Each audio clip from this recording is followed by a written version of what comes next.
Hey, yo, good evening, everyone. Welcome to episode 42 Blockchain Banter. It's Monday again, and what a absolute banger of a show do we have lined up for you this evening. How you doing, Chris? Good evening, bro.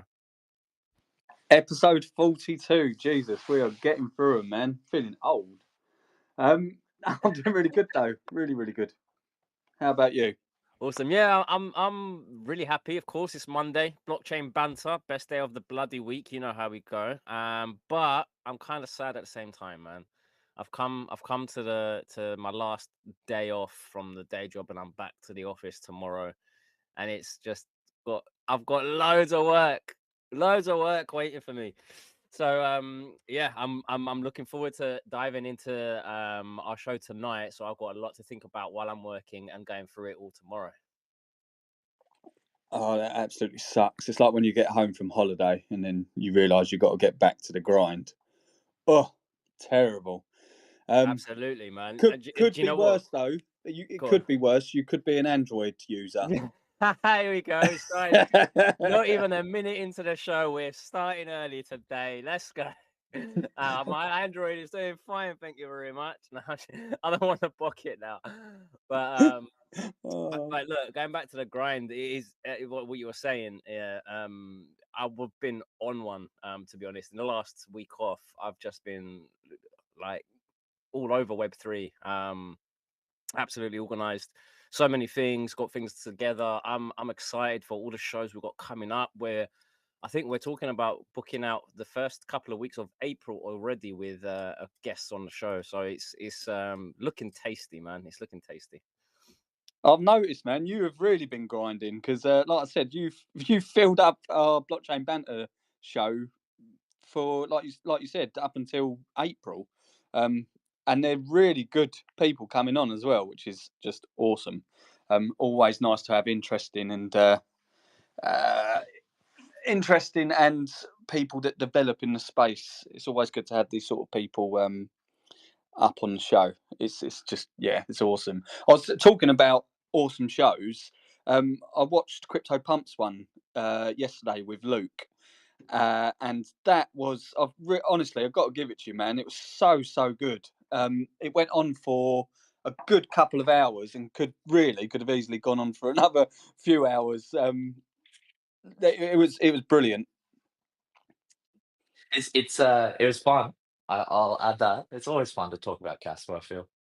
But yeah, it was cool. Loved I actually really liked your comparison to Cat Dog with CryptoPumpz car in it. Australia. You know, when he told me that story when we were in Ireland, it just sat with me for days. Like I kept laughing to myself, picturing this car, and even though he told me it was, the front and the back, I just kept imagining the two fronts together and him driving around. So anyway, it was hilarious. Easy to park at least. But I mean, CryptoPumpz is a fantastic guy. I'm Yeah, it's pretty sure awesome. he's live streaming this as well. I think for us as well, which is Yeah. massive props to you. But even the setup you had for YouTube, it just looked like aesthetically was fantastic and really engaging. And when the questions popped up, they were brilliant. I mean, the amount of people that got involved with the questions—that's what really kept it going as well. It's fantastic. Yeah, he runs a tight ship there. It's awesome. It was a good experience, and even when I connected in, it was like, "Do you want to restream it?" I think that's the actual app, but it was awesome. I just pressed yes, and before I knew it, it was on my X as well. So, if anyone hasn't checked it out, or if anyone doesn't follow Crypto Pumps, definitely jump on his page, give him a follow, and check out some of the amazing work he's done. Because yeah, he's great. He's going to be a household name in the space, I can tell. Yeah, Hundred what's percent. it? How do you say it again, Chris? What CryptoPumpz? I think that's more Irish. Happy Paddy's Day You- to you as well, CryptoPumpz. I know it's St Patrick's Day, so hope you're getting absolutely hammered on Guinness or Buckcum. I think they drink a lot of Buckcum out what? there. Wait, what was that? What? Yeah, Buckcum. Dude, I had the same reaction, Levendi. That was wild. That What threw did you me. say, Oh Chris? my What? god. Stop me Can I dead in get my a track. like a I'm Jesus. not. can I get I'm. I'm not even joking. It's a genuine brand. BANTTCOMBE, I think it's called. Buttcom. Wow. Wow. Look at that. Bunch of dirty minds up here. What's going on? Bro, he's the one who showed me it. I'm not like... So that's where you guys went when we were in Ireland together. Far out. You went off to get some butt cum. Yeah, I don't think we need to hear the rest of the story, Chris. I think you can keep that part to yourself. Yeah, we'll save that for blockchain banter after dark.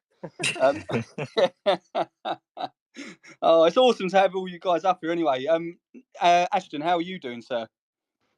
Fantastic, man. I look forward to these days all weekend now. And it used to be the other way around. I used to have those Sunday scaries that Levendi's talking about of not wanting to go back to work. So I'm happy to be here. It's going to be an amazing show. And honestly, you kicked it off great with the Android thing. I told Nacho community we had a little bit of an announcement today. And Crypto J hit me up immediately and goes, "It's that you're switching to Android, isn't it?" I'm like, no, man. I told you this is good news. Oh, I love it. Crypto J's all over me as well. Levendi's getting an army of Android users behind him, which is fair play. All's fair in love and war, I suppose. But we will, like, they'll see the light. I know they will one day. They'll switch over to the better tech. They've got to. Natural progression and all of that. Wolf, how are you doing, sir? I'm good, but I usually, when I'm in situations like this, when guys start talking about Butcom, I've learned the hard way that you just need to stay silent and get out of there. So I was just trying to be silent and move away from this. But yeah, I'm here. I'm okay. It's a delicious beverage. You could serve it at Wolfie's Bar if you That's wanted. what they told me in Germany also. Yeah, yeah. Oh, I'm good. Does it go well with pigeon, Chris? Pigeon, right? So, a bit of background on this. Me and Ashton were having a conversation. One of my friends come round because he goes shooting, and he was dropping off some pigeon breast for me, and it just blew Ashton's mind. He thought I was actually joking, and I was like, "No, like genuinely, this is I eat pigeon breast, and it's if you haven't eaten pigeon breast, it's awesome. Levendi, It really back is. me up here, man. If you're Mediterranean, I was about to say, if you're Mediterranean, you know how that tastes. It's amazing. Okay, but why? When I was living in Europe, in Cyprus, I know some people might not like this, but I used to go hunting with my grandfather probably more than 20 years ago. And pigeon was one of the things we used to hunt, and it was awesome just plucking it and cooking it right there on the day as well and taking it home to the family. The way that you cook it, marinate it, and everything, it's just comes out really, really beautiful, man. Yeah, it's the steak of the sky. It genuinely is. But even if it's the greatest food in the world, I mean, how many pigeons do you need to eat? 137 for one meal. Yeah, well, I cook about about 8 pigeon breasts in one go, just to get. And I will say this as well, because obviously Ashton's LA based, so he sees pigeons and they like eat gum off the road and all sorts of weird shit. The pigeon that I eat isn't that pigeon, it's wood pigeon, so they're fed on like corn and things like that. Like there's a lot of farmland where I am, and they eat all the farm fresh food. They don't eat like rat guts and things, so that's also a big differentiator. Here we go. We got another Mediterranean joining the stage now as well. Is going to let us know all about it. Here we go. Jules has got his hands up. I'm sure he's going to let us know how good it is. It's good, Jules. Is he using Android? Must be. He's on iPhone. Definitely an iPhone. That's a really big lead up for a rug, Levendi. Yeah, right.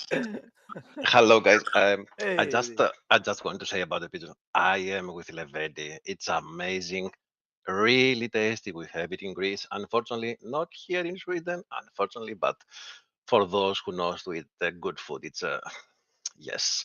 And to be honest, because you have seen me when I was in London, I need personally about a family with the grandparents and some of the niece for me to be okay. So about 10 12 pigeons. Just to say that it's okay. How many chickens Well, do you guys eat in a sitting?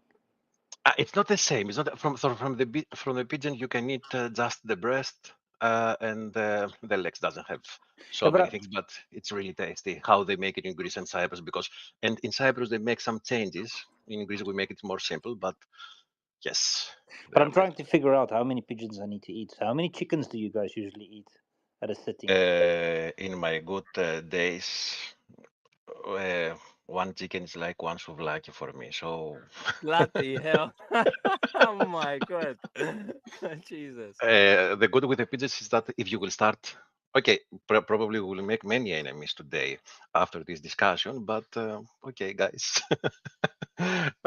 it's food for us. It's normal. For example, if you go to Norway on Bergen, it's normal to eat a whale there. So for some others, the whale is something that okay, no, you cannot. But in Norway, they live from from this. It's something really normal to eat whale there. So each area has its own traditions. So food is food. I will not eat whale in Greece. It's illegal. But when I'm in Norway, it's my favorite plate. So the same with the pigeons. Camel, if you come on. If you go to Egypt, you will eat camel. So, which is the weird thing that you have it? I have it almost everything. So, Yeah, I've eaten elephant. I've eaten a crocodile. So I've eaten a few things. But the question is though, so if I usually eat one chicken with a meal, so how many pigeons would that equate to?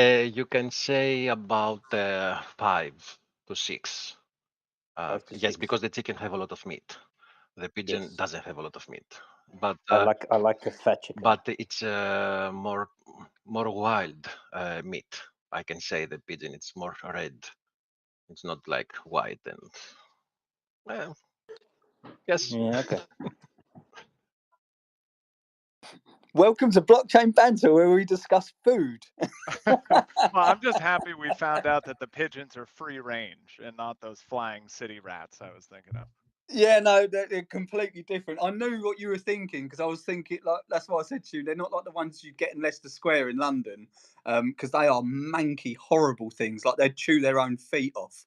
Yeah, they look diseased. Yeah, yeah, they are. I'll tell you what, I'll get you some wood pigeon and some crumpets when I see you next. Don't have them Okay. together. That's disgusting. But Chris, how do you know it is a wood pigeon and not some raggedy city pigeon that came to visit his nephew that they bring you? How do you know it's the wood pigeon? Can normally tell by their stomach because they're just full of corn. In Greece, But we have also farmers who they sell pigeons for this reason. So you understand you know that it's a homemade farmers that they do these things. So it's something normal. I need to go eat some pigeon now. I'm telling you, man, it's like steak. It's No, delicious. man. It is. It's like a You know, I little was steak. happy. I was happy all the way through. But now that you tried and to fuck up my favorite food ever, And you must combine it with Regina, Greek Regina, if the white wine with we call it Regina. It's the best combination that you can have it on this one. nothing is as tasty as a cow. A cow is my favorite food ever. Come on, it's not the same. It's not, but it whale. It's like you have a pure steak of cow with no fat, nothing at all. So I can say, well, it's better than the cow. I would have thought whale would have a lot of fat. No. The whale doesn't. The whale meat, the whale steak doesn't have fat. It's That's interesting. yes. Bergen, it's one of the best places in Norway that you can go and eat this steak. If someone wants recommendation, send me DM. I will be glad to tell you exactly where to eat. That sounds good, man. Awesome. Well, now that we've got all of that out of the way and everybody's obsessed with pigeon and whale, we can move on to the Web3 space. So we actually have Zealous Swap up speaking to us today. Really, really appreciate you guys being here. How are you doing? Hey guys, nice to meet you all. I'm very happy to be here. By the way, my name is Lewis, and I'm an Android user. Oh, you had no. Yes. No. Let's go. Should we just end it now? Like the space is over. Sorry. I thought we vet these things properly before now. What's this going on? We always vet The these. problem is Levendi vetted it. Okay.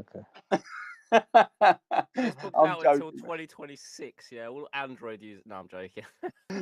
I mean, to be fair, Mike Zack uses Android, so there's got to be some leeway there, I suppose. It actually seems quite a lot of intelligent people use Android, which is scary. Apart from you, Ashton, I consider you very intelligent, and you use Apple, so I'm with you, bro. It's a very good save. I appreciate that. It's very nice that Chris mentions Ashton's name rather than mine first when he's supposed to. Oh, you didn't let me finish. Ashton butted in. I was going to say and Wolf. No, it's too late now. Yeah, I know the damage is done. I'm gonna go eat a whale.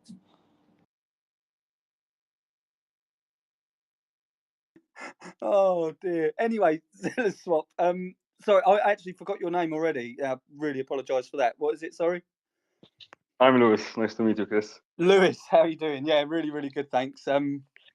Yeah. So you guys have been making some waves, especially on Twitter, about your Zealous Swap and what you plan to achieve. Is it true that you're waiting for Igra Labs to launch their Layer 2 or Layer 1.5, and you're going to be launching on their platform or their Layer 2? Yes, that is correct. We are pretty much ready to launch. We're just waiting for a DevNet to test on it. After that, like if they would drop like the mainnet next week, we would launch. We're not exclusive to Igra Labs, but we prefer launching on Igra Labs at first. And is that because Igra Labs are obviously they're coming with EVM compatibility, and is this how you're managing to test your swap out initially? Yes, exactly, because it's a fully EVM compatible layer 2. We can develop it now on another layer 2, but like move it to Igra's layer 2 very easily. So that's why we are pretty much ready, because we've been developing it for months now. So good, man. So you're literally ready if whether it is Igra Labs or another EVM compatible layer 2 that comes onto Kaspa, you're literally ready to rumble, basically. Yes, that's it. Absolutely awesome, man. So what is it with like? I did check your page briefly, and so you're going for a V2 version of adding liquidity and things like this. Now, for people that don't understand, could you explain what the difference between the V1, V2, and V3 is? Yes, so the liquidity pools we chose are based on the Uniswap version 2 model. And we chose that for a purpose because it makes the barrier of entry for new DeFi newcomers very easy. So like it's very easy to understand and to educate newcomers, and that's our main goal at first. We want to do that because the ecosystem, like we need to build a robust ecosystem. So we need to attract users and liquidity. And if we fail to do that, the ecosystem might fail. So that is our aim. For V2 pools, it's very straightforward. You chose a pair, like 2 tokens. You add them to a pool, and you start earning fees on top. For the version 3 design, you also add 2 tokens to a pool, but you have to add it in a range. And if the price goes outside of that range, you stop earning fees on your capital. So you need to rebalance your position and to readjust like your range and stuff, which makes it much harder for newcomers which do not understand DeFi at all. And also it hurts like liquidity if there's not enough liquidity. It hurts the trades because you'd get like a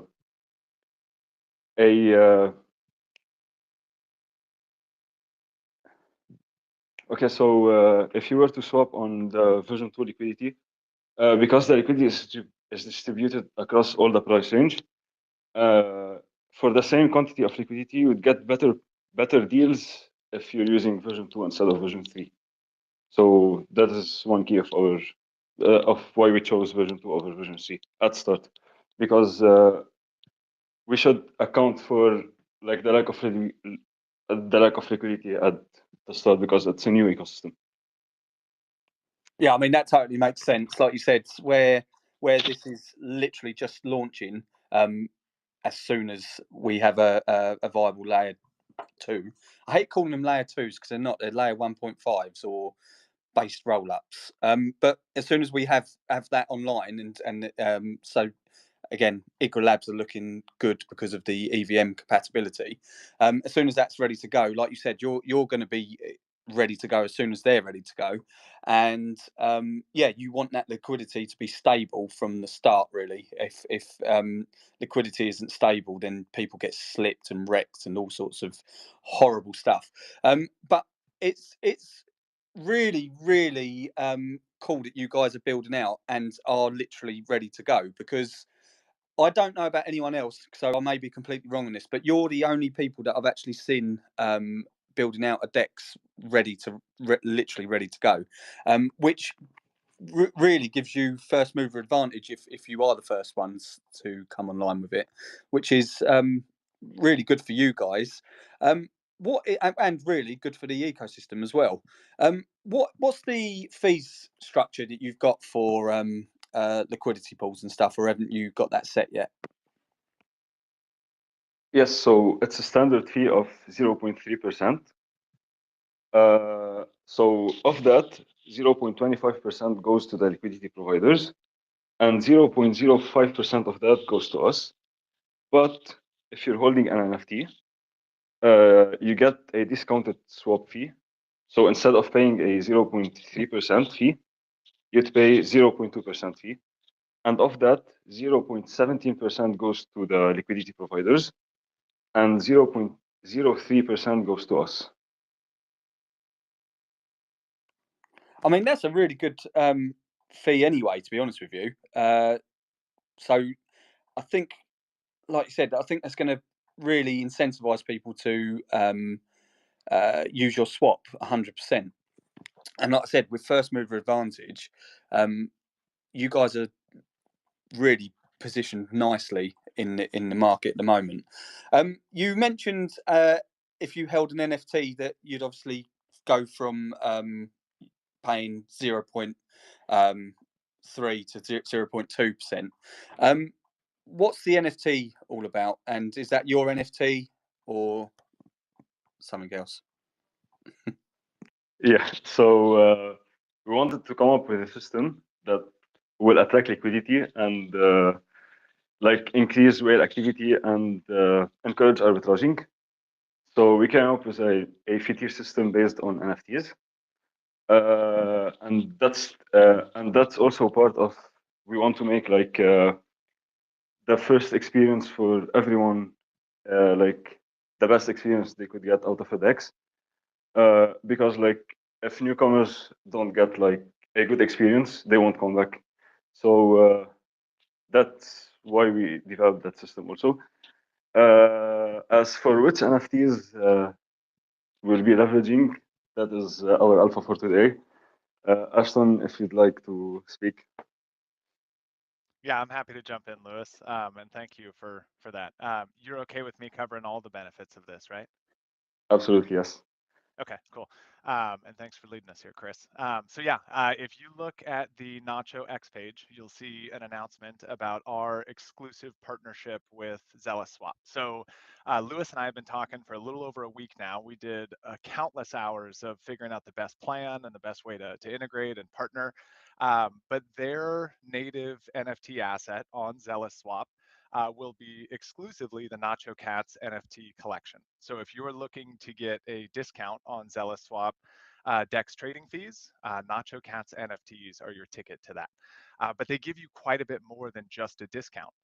They will be stakeable on the Zealous Swap platform. That's how you're going to qualify for that discount and qualify for some of the other benefits that they're giving. So the significantly discounted fees is number one. It's actually a 33% discount on DEX trading fees. 1/3 of the fees are discounted for these holders that stake their Nacho Cats NFTs.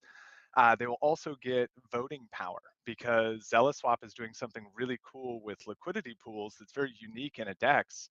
They're actually supporting, and Lewis, correct me if I'm wrong, I think it's the top 10 liquidity pools as voted by the members with funds from their own treasury, right? Adding liquidity to these pools so that they actually have strong depth and they're tradable with low slippage, good experience to users. So Nacho Cat's NFT holders that stake those NFTs on the Zealous Swap platform will get voting power in choosing which of these liquidity pools they get access to. They'll also be able to be on the airdrop whitelist for the eventual Zealous token that comes out, and they'll get early access to new features and new products that Zealous comes out with on this. So maybe one day they do move to a V3 or V4 model or something, and these NFT holders are the ones who get that first access to moving in there. So it's a really cool platform. Partnership setup, I guess. We spent a lot of time figuring out all the kind of nitty-gritty details and spending a good amount of time together so we could really trust each other and support the process. And I've got nothing but positive things to say about Lewis and Remy and the Zealous team. They're great guys, and we're really, really excited for this partnership. So yeah, in terms of native assets for Zealous, you're looking at Nacho Cat's NFTs or your ticket there. Yeah, so sorry, Chris. Go ahead. I was just going to say that's absolutely awesome news.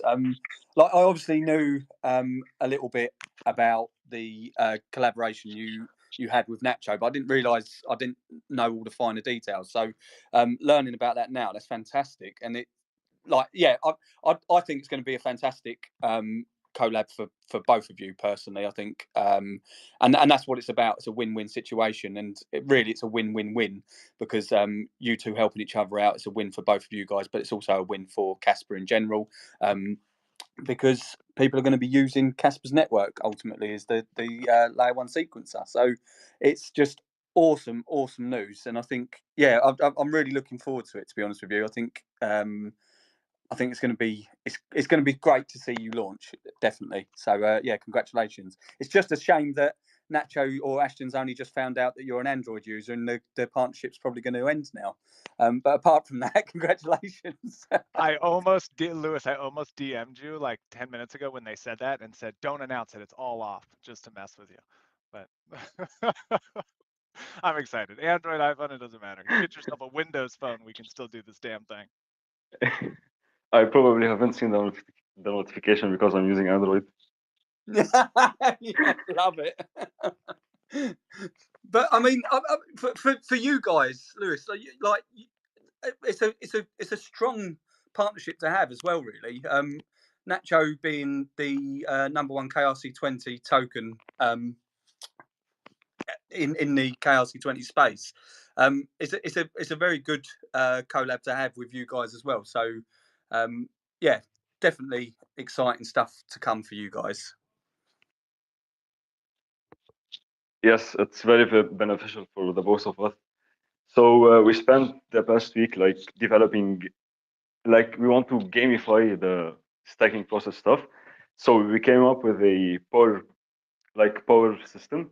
So each natural NFT has unique power points, and it's based on their rarity. So the more rare the NFT is, the more power points it has. So the more voting power it has. As to the fee to unlock it, you should reach a set minimum of power points, and when you reach that, you unlock the discounted fee. As for the voting system, there will be a voting mechanism where each month the NFT holders can vote for 5 pools, and those 5 pools will receive farming rewards to support their project. So it's very beneficial also for the projects to accumulate natural NFTs and their communities also, so they can vote for their pools, for their project pools. So incentivize more liquidity providers into their pools also. So we also have a leaderboard to like track and compete who has like the highest power and stuff. So user can also see themselves climb the leaderboard and stuff. We really wanted to gamify the process and make it more fun. So yeah. And they've done such a good job at this. We've seen some of the kind of early previews of the UI and tested everything that they've got ready today. I mean, it works flawlessly, as a lot of us in the ecosystem that have had a chance to test it know already. But I mean, they do such a good job with the setup of not only the core, you know, tech of the back end that's actually processing things and ensuring the DEX works smoothly, but even just the UI and the user experience is just a fantastic platform. And on the note of what Lewis said about the voting power and the rarity of NFTs, this goes back to the white paper from Nacho on the NFTs. So the three things you care about in terms of rarity and what matters more as it relates to staking NFTs on Zealous Swap are three trait categories. So your role, your realm, which we all already know are important, and then the third one is just the type. So whether it's a 1 of 1, a 2 of 2, or one of the randoms. So those three things, if you're out saying, hey, I'm going to go collect some NFTs so I can vote on my project and you know, get it ranked #1 on Zealous Swap, those are the three things you care about: roles, realms, and types. Awesome. I've actually got a Nacho NFT, and I need to understand the realms and the other features more. Is there somewhere I can actually go to check sort of rarities and things like that? Because I do remember you had something, but I can't remember what the website actually is. Yeah, so Kaspa.com is actually a fantastic resource for this. You can also check the Explorer on krcscan.io. Both of them have rarity information. In terms of breaking down the NFT traits themselves, our white paper is probably the best bet. I can send you a direct link, or we can resend that out on X. Chris, if you're listening, that'd be a great tweet to get out pretty soon. But otherwise, yeah, it's basically, the role is essentially just 5 roles. They range from Seeker to Sovereign. Seeker is the most common, Sovereign is the most rare, and they're just roles. Think of them as your job description of your NFT, right? How powerful is it? The realms are of the 9 lives, like a cat has, right? So 1 is the most rare, 9 is the most common. And that other type is really easy. It's just whether you have a 1 of 1 NFT, a 2 of 2, or one of the other ones. Sorry, I was trying to find my unmute button there. Yeah, that makes sense. Yeah, no, I mean, I think it's a really, really clever idea with all of this, because, like I said, it really does help the KRC20 and the KRC721 ecosystem combine into this new sort of smart contract ecosystem that we're now building out. Now, is that going to be something that is going to, like, so the KRC721s, for example, so the NFTs, are they going to be able to bridge over or port over to sort of the layer 1.5s, for example? Yes, there will be a bridge. You can bridge the tokens and the NFTs. That's what at least we got from Igra, and they confirmed that they are working on it. And that's Amazing. actually a really exciting point that I think a lot of the community doesn't fully understand yet. And to be honest, none of us know for sure. Of course, Igra has to do this work. We have to see how it plays out with them. There's a lot of unknowns still we got to be careful of. But I learned something in this process working with Lewis that it's very likely, at least all signs point to the fact, that KRC20s will be tradable on Zealous Swap as a true DEX without any migrations. No need to move the KRC20 to smart contracts and change your project to do that. It's essentially going to be a native layer 1 asset that can be bridged over to the layer, you know, whatever you want to call it, too, and traded. So it was a really exciting development from our conversations, in my opinion. Oh, well, yeah, I never knew that. So literally, if you didn't want to port over to like if you're a KRC20 or KRC721 project, you didn't want to port over, you wouldn't have to. You could still have that functionality with Zealous Swap.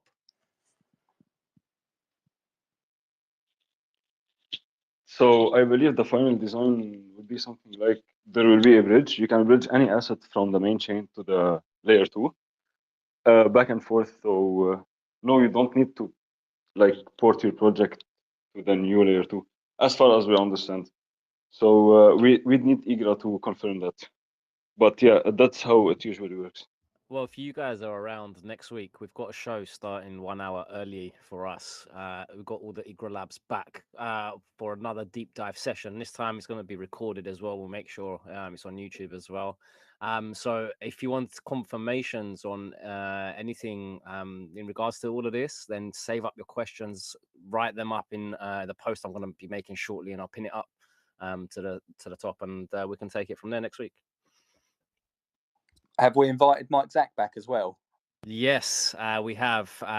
Whether he is available for it is a different situation, but I think we'll have all three again. We'll see. Absolutely awesome. I was going to say I'm surprised we'd actually bring him back because he's an Android user as well. But that's the only reason he's coming back. What do you mean? I love that man. He's awesome. He's such a good character. But no, that's going to be really exciting as well. So yeah, definitely listening or tune into that one and save all your questions for Igra Labs. It'd be interesting to see how far they are with development as well. Because Zealous Swap, have you heard any updates from Igra Labs about when they're doing their dev testnet, for example? Because I bet you guys are itching to get on that. Yes, so as far as we know, it will be coming at the end of this month. So once it's ready, we will of course test it, and we might do a small public test, so we can onboard some users to test the swap. We are already in private testing, and the feedback is great so far. So yeah, we might expand a bit. Awesome! I bet you can't wait for it as well. But it's it's cool that you guys can actually test it out anyway. Like you said, like not on Igra's layout or their platform, but you can test it out anyway because, like we said, it's going to be EVM compatible. So you're still being able to test out in the background anyway, which is fantastic. Yes, so because of the full EVM support, we can actually test it on any EVM compatible network, and it will just work on Igra. So that helped us really in development also. What would be interesting to see is because Kaspa's, I don't suppose that would matter. I'll ask the question anyway because it may be a silly question, but the fact that Kaspa's obviously extremely fast, is that going to not have problems? But is there going to be hurdles that need to be gotten over because of that? Because obviously, I know on like an EVM compatible layer like Ethereum or Base or any of the others, like obviously they're although they've got a separate sequencer, haven't they? But basically, yeah, is that something that would need to be looked at because Kaspa handles things so quickly, or is that more down to actually Igra Labs, for example? So it's more down for Igra Labs, and how fast can Igra Labs like also create blocks? That won't be a problem for the DEX itself. We just need to adjust the rewards emission because we calculate rewards on every block. So if there are many blocks per second, we need to adjust that to match it. So that's just it. It won't cause any problem. No. Awesome, man. Sometimes I try to think too much and my brain hurts. But yeah, no, I appreciate the answers. I was going to say as well, like, have you guys been into Kaspa for some time now, as just like investors or participants in the Kaspa ecosystem?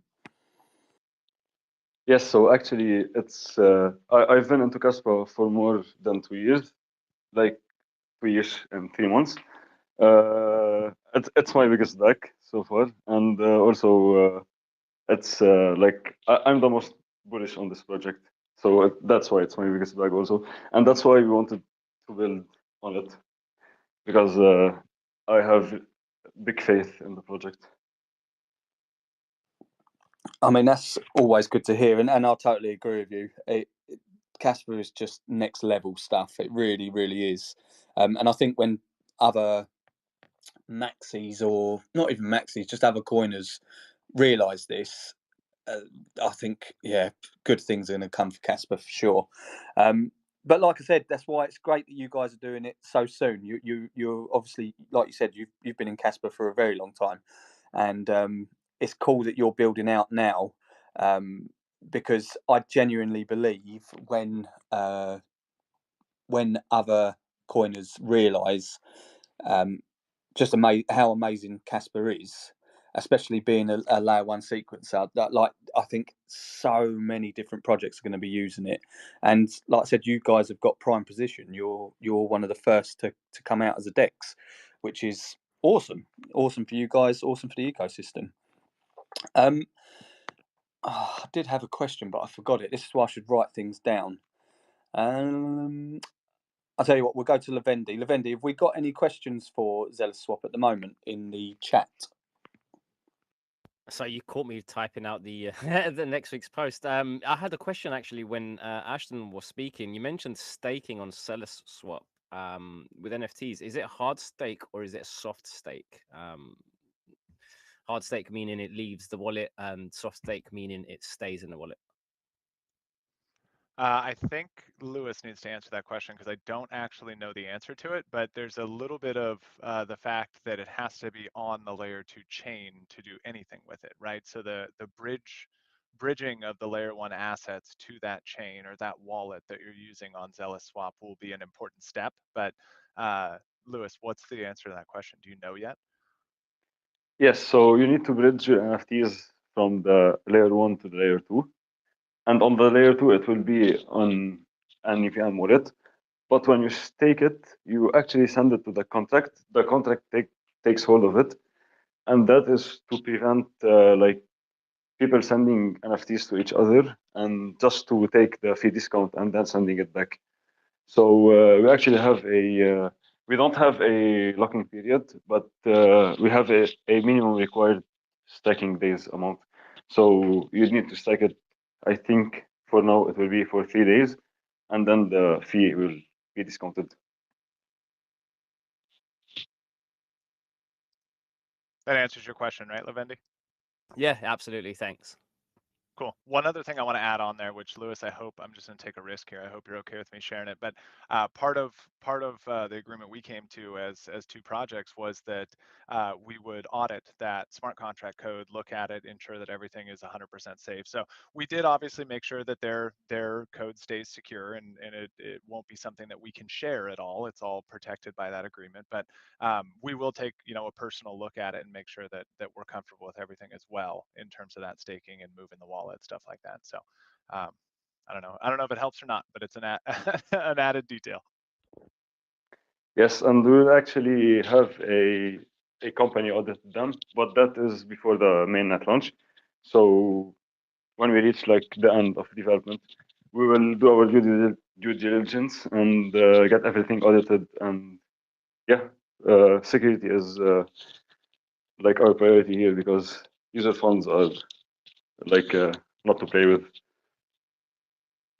That's good to hear, man. That is very good to hear.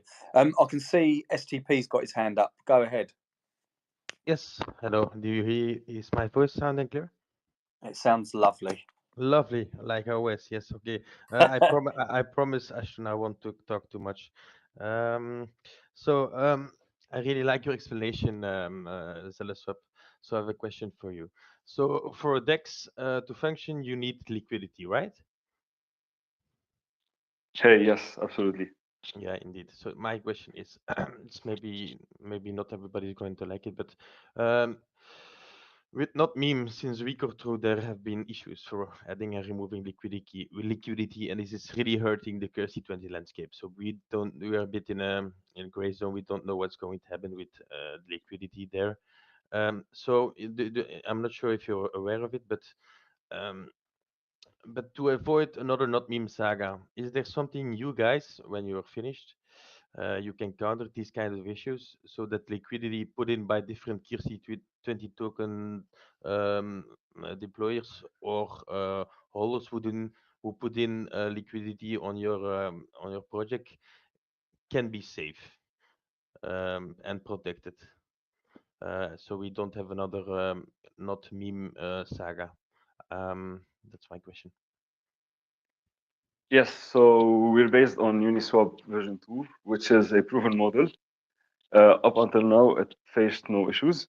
It's fully decentralized, fully permissionless. Anyone can add liquidity. Anyone can remove liquidity at any time. There's no restrictions. There's no way we can prevent you from removing your liquidity or adding liquidity. We do not dictate anything. We cannot even remove your liquidity. We don't have the authority to do that. It's fully decentralized, fully permissionless. So at any time, you can add liquidity, you can remove it, no problem. We've also developed a system, which is protocol-owned liquidity, and that is a part of our fee will go to that, and this liquidity will stay in the pool forever. No one can remove it. No one can like play with it, unless the community votes to do something with it, maybe move it to a better pool, or so yeah, we're giving the DAO members the power to do that. But yeah, we've put that in place, even though to protect even the traders when like the market downturns and people started to remove their liquidity, there will always be liquidity available in the pool, so traders get good trades instead of like having high slippage and high price impact because of the lack of liquidity in the pool. Okay, thank you for answer. Very clear. Thank you, sir. Sure, anytime. Yep. That's a good question as well, to be fair.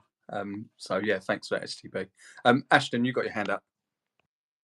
Yeah, I think Lewis did a fantastic job of explaining that, but I want to kind of make one point crystal clear to STP's question. Not meme, change finance, whatever you want to call them. It is a centralized platform. Whether it feels like it or not, it's a centralized platform. And this is very similar to, like, in my opinion, like Changely or Change Now, or one of these Change Heroes, another that Tangem uses in their mobile app. But it feels a little bit like a DEX. It acts a little bit like a DEX. It gives you automatic quotes. You kind of feel this experience, but it is not. The reason that those buttons are turned off on not meme is because not meme turned them off, and that is the only answer to that question, right? They turned them off. So it's a big upgrade for our ecosystem as we go to smart contracts and we see actual code, properly decentralized, permissionless code running these decisions instead of human beings. And that's what Zealous Swap is building on Igra, on EVM style or standardized smart contracts that we're all familiar with on a different chain. So, this question of like, can I remove liquidity? It's basically asking, could I do it from Uniswap? Could Uniswap stop me from removing my liquidity on Ethereum? And I mean, there may be a good reason to have a debate there. Maybe there is something, but generally we've all kind of known that is properly decentralized, it's run by a smart contract, and that's what's going to make that decision. So I think, to your point, STP, like, significantly safer, better environment, more trustworthy, not because you trust Zealous or because you trust the platform, but because you don't need to, because it's proper smart contracts like we should have. Yeah, okay, thank you. But I'm not, I do know a lot about Kaspa, but with taxes and things like that. So that's why I had the question. Thank you, both of you, for the explanation. I learned something. Thank you. Legend. So what's been happening with not.meme then? Because that was changed, wasn't it? Change finance, and then they swapped over to not.meme. Are they withholding people's liquidity now? I'm not sure what's going on, but just to clarify, they didn't swap over. They created dedicated only KRC20, and they still got their initial platform out at the same time. So I don't know what's going on there. Yeah, you can still trade on it, but you cannot remove your liquidity, for example. And is Ooh, that- STP, is that across all projects, all of their listings, or just Yes. certain ones? Jules, I think Jules had some. If you want to. Yes, to answer. on this one, I have sent them a question because those tokens that I have pre-mined in my project, I have put it there and await some answers from them because I want to take it back and to see how all this will go further. I'm on the waiting. I couldn't take it out directly. Yeah, well, I have a similar question out to one of the contacts there about our liquidity pools and why they're locked up and what next steps are and stuff like that. I haven't heard back either. Let's hope. Wolf, I know I know Wolf has had an experience, and it looks like he wants to say something. I've had many experiences. I didn't know how to basically. So let's say I've got Wolfie's bar, and then I open up Jackal's next door, Jackal's bar, and then I sell you coffee. But I only take your money, and I didn't give you coffee. I think that's what's going on over there at this moment.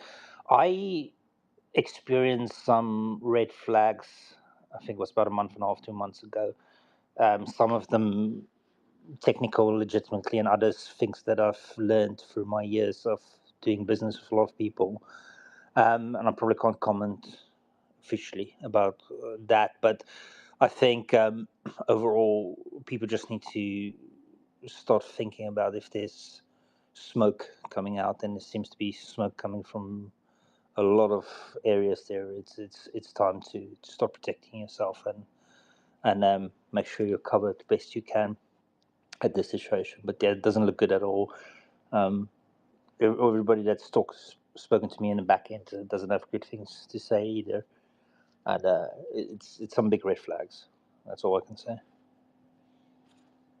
What a shame though, because they started out so strong. And I mean, I've used I used Change when they were Change, and then I didn't really use not.meme to be honest with you, but when they were Change, I used them, and they worked really well there. But again, to Ashton's point, that's the thing with centralization. It works fine until it doesn't, and then when it doesn't, that's when you really you really wish you had decentralization. So I think that's, I don't want to give that too much time because we're talking about Zealous Swap here, but I think that makes a good case for Zealous Swap or projects like Zealous Swap, where it will be a DEX truly decentralized, and like when it comes to liquidity and things like that, like you said, it's all based on code. It's not based on some person switching an on and off button to let you withdraw liquidity. It's all done on code, and if that code's audited as well, that obviously helps people's people's perception of it as well. So I think the space, the Kaspa ecosystem could really benefit from a DEX or many DEXs, to be honest with you. The more the merrier in my eyes. Probably not your eyes, Zealous Swap, but I love competition. I think it keeps things nice and healthy. So as much as I'm really glad you guys are launching your DEX, I do hope to see some more DEXs launch as well. And then it keeps everyone on their toes. I think it's a great. Exactly. Competition will push us, everyone, to build better products for the community. And we'd love that, to be honest. That's what I wanted to hear from you. Whoop! That's brilliant. That's what we love. Yep. It's all about decentralization. That's great. The more people in a decentralized space, the better. Yeah, at the end, we are Kaspa investors, so we will benefit anyways. Pygos has got a question. Go ahead. Hey, what's up, guys? Can you hear me? Yeah, can hear you fine. All right, cool. So I got a few questions actually. Because I'm a big NFT holder of Nacho Cats, obviously. Same for the token. So the first one is quite simple actually. I read about an airdrop for NFT holders, and my question is, do we need to have NFT in each wallet, Zealous Swap, or can we have, let's say, 10 NFTs in one wallet, and you basically look at how many NFTs are in one wallet? Okay, so basically for the airdrop, the NFTs should be stacked on the Zealous Swap platform. You Yep. can stack them all using the same wallet because the tokens, the airdrop will be distributed based on the total power you have. So, like when you stack your NFTs, you will accumulate the power. They will add up. So it's based on rarity. Yeah. Yeah, it's based on rarity. The Nice, rarer nice. you are, the rarer the NFT, the more power it has, the more influence it has over the ecosystem, the more voting power you'd have. So guys, you better get to minting because there's still some good rarity out there. Yeah. There's literally a Um, couple of those one-on-ones left, man. It's crazy that they're I still think there. is there still a 1 out of 1? I don't know, but I'm there's pretty definitely sure 2 out of 2s. yeah, I'm pretty sure there's at least one of the one-on-ones too, because I've been eyeing it for a while. Yeah, I thought 2 out of 2s are kind of because like someone else has the same NFT as you, but I mean for the power, that's good. You know? With Yeah, So but yeah, it, that's price cool. being low on CAS as well, technically you're getting a Yeah, better deal. Is that right? yeah, for sure. Awesome. Another one is obviously it's EVM, right? So does this mean we can use Trezor / Ledger, etc.? Yes, you can use Ledger and other EVM Oh, compatible wallets. We've actually included uh, more than 100 wallet support, so you can yeah, that makes use it much more safe to hold all these NFTs. I kind of hate holding them on Casware. exactly. You know, yeah, no, I'm all for that. I'll definitely transfer them to Igra because I don't want to have them, in a hot wallet. You never know what happens. Yeah, I totally agree. I'm a Ledger user. Yeah. I mean, I have Trezor, Ledger. I got them also. And of course Tenjim for Kaspa. But Yeah. and then there's another thing. So you talked about the LPs, right? So well, no shilling, but for example, we run a token as well on Ronin called Koku, and for example, can you renounce / burn LP on Igra or? Can you explain what you mean by that? Like renouncing the contract and burning the LP token in order to be completely transparent that no one can rug basically. Like let's say someone starts a meme token on Agra and they use Zealous Swap. Can they then renounce the contract and burn it or no? Yeah, so for the pool itself, you cannot do that, but for the token, yes, but the token developer should do that. We don't have control over that. But yeah, it's Oh, okay. basically it's a fully EVM compatible layer 2. So anything that can be done anywhere else can be done here, But as for the pool itself, no, you cannot. You need the project owner or the token owner or the wallet that deposited like the tokens to have a system in place that renounces their authority over controlling that liquidity or sending it to the zero address. Yeah, to zero address, then you burn it, right? So it's gone. Yeah, exactly. I Yeah, it's mean, gone. It's okay. still in the pool, but they Yeah, don't yeah, have yeah. control over it. Exactly. I mean, that's all I wanted to hear because that's what every project should do. This gives people, full trust that nothing can happen. At least no Yes. rug from the, from the owner. Um, and then there's another thing. You guys aware of Liquidium? What Liquidium is? Where you can borrow against your NFTs. That's another thing Zealous Swap could do in the future. I'm just throwing a suggestion. For example, you could let's say Nacho NFTs or Kango NFTs or anything would go way up in value. And if you can borrow against it and then get cash back, basically make a borrow and lending system for NFTs. That's an interesting one. No, we never heard of that protocol, but it's interesting. We will look at it. It All is right, really cool. interesting, Pegas. I just checked it out just on quick first pass, and it looks like they're already set up for inscription-based tech too. They're borrowing Yeah, against Bitcoin, yeah. BRC20, ordinals, runes. I It's I really used to interesting. lend my note monkeys and stuff there. Nice. That's Yeah, what I'm talking You about. would get like Bitcoin back. So like when note monkeys were like 0.9 Bitcoin or something, I remember lending one and I would get like point eight something Bitcoin, as collateral. So yeah. Pretty It's killer. That's definitely a clever way to make NFTs more liquid, 100%. Yes, yes. But what? And you can trade with it. Well, with the yeah, money that, that I you mean, get. that is really good. But what stops a project, say, inflating their floor price, which is quite easily done, and then borrowing against that? So basically, they're just it's valueless, but they've added value. You can do that, but it's very risky, right? Because if it goes wrong, you lose your NFT.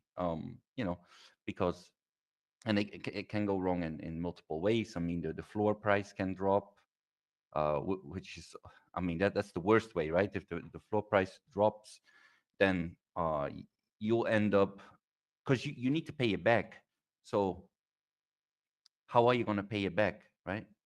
Basically, you're not going to get your NFT back.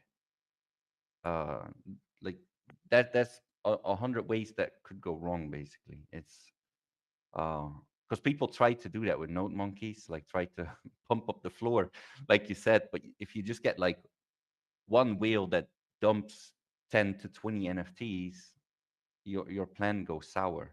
It's very risky indeed. They've been around for a while and they were huge.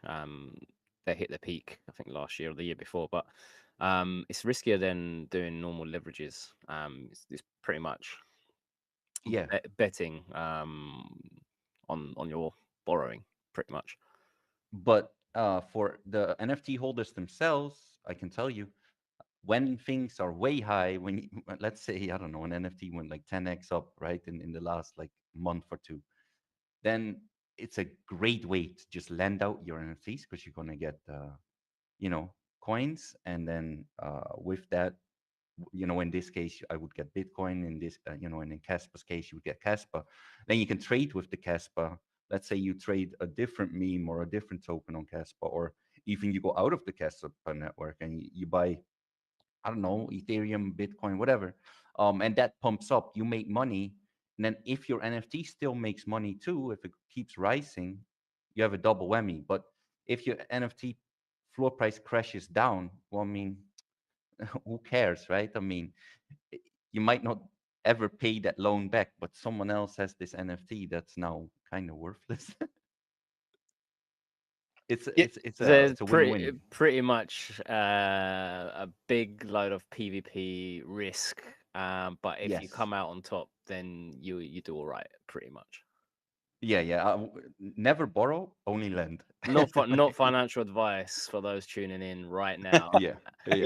Just to mention that it's very, very risky. I would never recommend anybody to risk their money like that. But it is definitely a platform that is needed in this space. And like you say, when those NFT prices are high, there are opportunities for people that want to build and get a bit of liquid or funding if they couldn't otherwise. Yeah, and with layer 2s coming, like Igra, I definitely see applications like the Aves and the LSD protocols coming, because they're on every ecosystem and they're well used. I mean, who doesn't use Aave, right? Like, probably everyone has used Aave sometime in their life. I don't know, but yeah, I've got it's a Ethereum loan against Aave. There you go. Massive, and I piled it all into Kaspa. Yeah. So, and I think Kaspa will have a protocol like that too. And sometimes the DEX does it themselves too. So, Zealous, it's all just ideas, Don't feel like you have to go crazy. But these things, they kind of, you can make like a really big product out of your product because you're the first. Everyone will know you. And I mean, this is what's so exciting about the smart contracts coming onto Kaspa, is it just opens up so much. Like, DeFi is going to be huge, and then when you start to realize that there's a serious potential for MEV resistance with Kaspa as well, what sane DeFi project isn't going to want to run on Kaspa? Because like you're not getting taxed like massively and getting extorted basically, and sandwich attacks. Like, people just accept MEV now as it's like a normal everyday fee that you have to pay. But like it Until it hurts. happens on your stable coins. Yeah, exactly. And it just hurts. It hurts so much. I mean, even funny enough, even that Aave loan that I took out. I mean, I took it out ages ago, but that was obviously on Ethereum, and just to fucking stake my Ethereum onto Aave cost me about $40, and it's like that's insane. But that was in the good days, yeah, when Ethereum was still good. Yeah, exactly. Well, Now back you in would back pay in a the few good days, cents. back in those days, Powers, we was paying a couple $100 in gas, man. That's when Yeah. the good old days of Ethereum. But they've regardless of what's happened with their pricing and the markets, they've long since improved the gas. The age old statement of gas wars and losing money, wasting Yeah, money that on was Ethereum insane. is gone now. Oh Especially yeah, there's tons of L2s now too. yeah, So taking yeah, off the load. yep. Because I remember my worst one is $4,300 on a Oof, was it a mint Jesus. of like land, you know, Oh, which one? Tell me, it for wasn't Bored Pixels. Apes. Oh, Bored Ape. Okay. Yeah, Bored Ape land. Jesus, Uh, well, I mean, I still made 4,300. a profit, Man, but yeah, still though. the fee was Yeah, insane. crazy. I was lending out some I was staking some stable coins, and yield farming all over the place. And I remember I was in a rush and I was just clicking buttons, and I had like $100 worth of something, I can't even remember what it was, as a rewards that I needed to take out, and it cost me 200 to take it. So I'd lost $100 worth of Ethereum just to fucking. Oh, it was unreal. Honestly, it was so bad back then, which is why I think actually I saw one of Nacho's posts called it Ethereum, and it it is. Well, It used back to be, yeah, in it used to be, back in 2021, yeah. But look, the thing is, if you knew what you was doing back then, you wouldn't mind paying these because you was making profit. Oh yeah, you make way Regardless. more. The problem being was people that were getting onboarded into the sector, the industry for the first time, having a bad taste in their mouths, having to pay all of that. Can you imagine the everyday person, the average person that works a 9 to 5, earns what, $1,000 a month or something, coming in fresh to the industry to pay 50 quid gas fee straight away for a 20 quid transaction? You know what I mean? There's how do you expect to onboard retail like that, right? So that's what ended up going sour for Ethereum, I reckon. Well, not only are we going to have that better user experience on Kaspa for those newbies that come in and don't lose a paycheck to gas fees, we're also going to see those people who know what they're doing increase their profit margins because they're not wasted on gas as well. So it's a win-win-win, and Kaspa's better than Ethereum. I think we're done here. Yeah, let's move on. Who cares? Also, that's another thing, guys. Like so It's strictly Casper here. on Zealous Swap, right? When stable coins are there in the bear market, that's at least this is my plan. I'll probably have like USDT, USDC. That should be a pair, right? On Zealous Swap. If the stable coins are there, then that's a great one to have an LP for, because you make passive income with probably not too many people, but hopefully good volume, meaning you make great APY, much better than on Ethereum. Otherwise, you just have to go back on AVAX, right? AVAX is also kind of like right now. AVAX is probably the best one. I didn't know Avalanche was still going. Oh yeah, for sure. AVAX is the gaming chain. I mean, Right. I see. Yeah, It makes is. sense. It's huge. You know, I had a conversation about that today. I won't go deep into it, but it was a 2 hour long fucking Google Teams talk with somebody. But they were very active in the Avax gaming scene, but they left because it got too toxic, apparently. yeah, AVAX is definitely not the one people like the most, but you don't really have a choice, right? Because well, depending on how big your game is, if you're a small game, I guess you can go on Kaspa once the smart contract. But if you're really big, you need like a whole subnet for yourself. So, for example, Maple Story, like a really big game, right, from the past, um, they decide to go on AVAX subnet, and the same for Gunzilla Games. They have a subnet as well. Uh, if you are too big, you cannot facilitate that many transactions. Because if you would just do it on the main chain or even on the layer 2, it takes too much. It will crowd the network. You know Because something, you have to remember, Pygos? games are crazy. You know something, Pygos? I know of a chain that can facilitate 15 million transactions a day. I wonder what that is. I know. But I think eventually Kaspa will have Microtransactions, for sure. subnets too. Some kind of subnets. Or I don't know, layer 2s, layer 3s, whatever you want to call them. Because if a really big game wants to be on Kaspa, you have to remember, okay, so like regular transactions, DeFi and all this, it's not as many as a game. Let's say someone picks up an item, trades an item, goes onto an auction house in the game. All these things are all transactions. Like that's that's too much.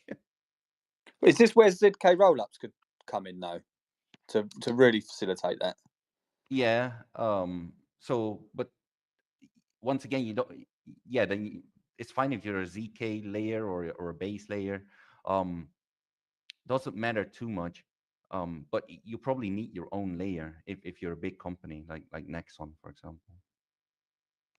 That's fair enough. I don't, to be honest with you, I don't know too much about it, but it's quite Yeah, interesting. because MapleStory also looked into Ronin, right? Ronin really wanted them, but there was no way because they don't have a separate subnet. So you're forced to go with AVAX. It's like default because Ethereum is too expensive. So then you have Solana. Well, Solana, I mean, it shuts down sometimes, so it's kind of, you don't want that to happen when you're a game. What's that's terrible. what's Immutable X? Is it its own layer or it's on AVAX? I've not dived into Yeah, that. so IMX is on Ethereum, right? It's a Oh, it's it's a a layer layer 2, two. Okay. but it's only NFTs basically. It's Yeah, not yeah. tokens. Yeah. Cool. No, that's the interest, mate. I would love to sit down and have a proper chat with you about all of this one day, to be honest, because there's something that's really piqued my interest recently. Speaking with, starting to work with somebody else on a few things has really pushed my interest to that. So yeah, I would love to sit down and have a deeper conversation. All right. Awesome. Cheers, man. I can see Nova Labs have Novel Labs of Lamps have got their hand up. Go ahead. Yeah, it's quite a mouthful, no? Novel lamp. Okay. I've got a question for the Zealous Swap and a general question. Pygos was saying some pretty interesting things, and I'm always learning about this technology. Not super tech savvy. So the question for Zealous Swap is: we have a collection in Kaspa, the NLT connection, the NFT collection. As far as I know, still till now, KRC 721 does not support the staking. Uh, it is quite interesting if there is a way that we can enable the staking option for our NFT holders with Zealous Swap. What is the possibility? What is the mechanics behind it? If you can just give me some guideline on that, and then I'll ask the next question for the general purpose. Okay, so stacking on Zealous Swap is exclusive for natural NFTs only.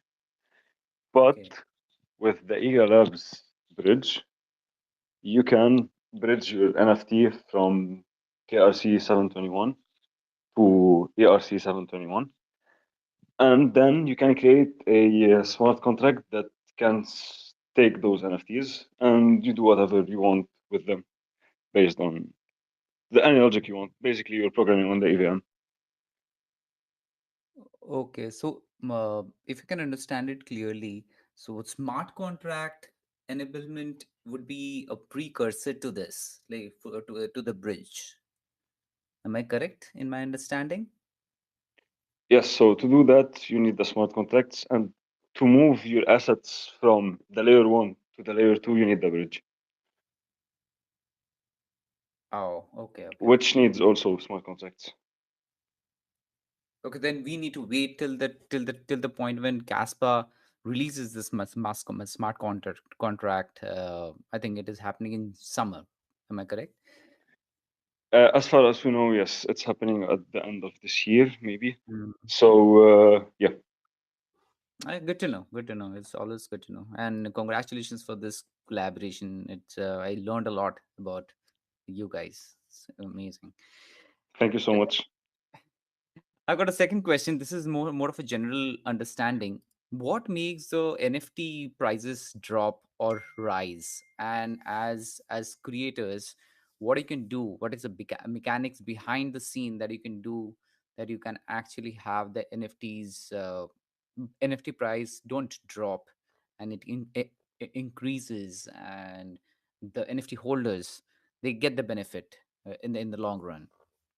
Yeah, so it's basically supply and demand. The more demand there is, the more the price rises. The less demand there is, the price will go down. So a way, like NFTs on themselves are just art, but you have to give them like utility for actually people to want to own them. Unless the art is very cool and everyone wants to rush and own them, but you have to give them a utility, something that people can benefit from and actually like want to buy them. So yep.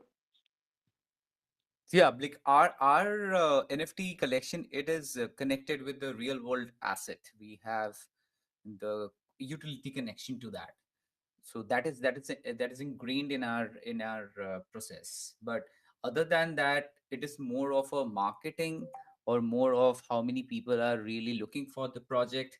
Would that contribute to the rise of the NFT price? I'm just trying to correlate with how general stocks or any other coins work really. So looking at stocks and comparing to NFTs is completely pointless because they're two different things. One thing I wanted to add to this conversation is, in terms of price, I don't even look at that metric when it comes to NFTs, because it has no relevance. Whether you have a strong presence in the industry or outside of it, that's the key factor in the rise of your project or your business, as opposed to anything else, really. You need to put in the effort, you need to put in the work and keep pushing properly what you want to do and get your vision out, get team members to help you, staff members to help you out, and keep it consistent. This is my take on it. Yeah, Yeah, can it I makes can a I lot add of a sense. tiny bit there, Levendi? Because you guys hit the nail on the head, but his question feels like it's really about the technical mechanics of like on an exchange or on a marketplace type platform or something. NFTs are like any marketplace actually for that matter. So Kaspa.com works this way. Um, KSPR bot for normal KRC20 tokens works this way. It's like having a garage sale or a Craigslist ad or something. You just put it out there with a price, and then sometimes people undercut you and sell for less. Other times they list for more or something like that. So the simplest answer to your question is right now in the current KRC 721 environment, the person who has listed their NFT for sale at the very lowest possible price, the current cheapest NFT available for purchase, is what's setting your price of your entire collection. That it's called the floor price, and it's that because that NFT that they're selling is on the floor. It's the very bottom cheapest NFT, and that sets the standard for your entire collection. So Yeah. in terms of like behind the scenes, what you can do, don't even consider yourself with it. What you're going down the road of like market manipulation type stuff, and you don't want to. And I get that you're doing it with good intentions, and there's nothing bad going on in your question at all. It's just a learning process, which is totally fine. But you Yeah, don't it is you for don't my want. awareness. Yeah. Yeah, exactly. You nothing wrong with your question. I'm not shitting on you at all. But it's just not. It's not under your control. You create the asset, and then what you want to do is market it and create demand for it, so other people increase the price, and you don't have to do any of those behind the scenes things. Right. Yeah. Yeah. Makes a lot of sense. Thanks, Nach.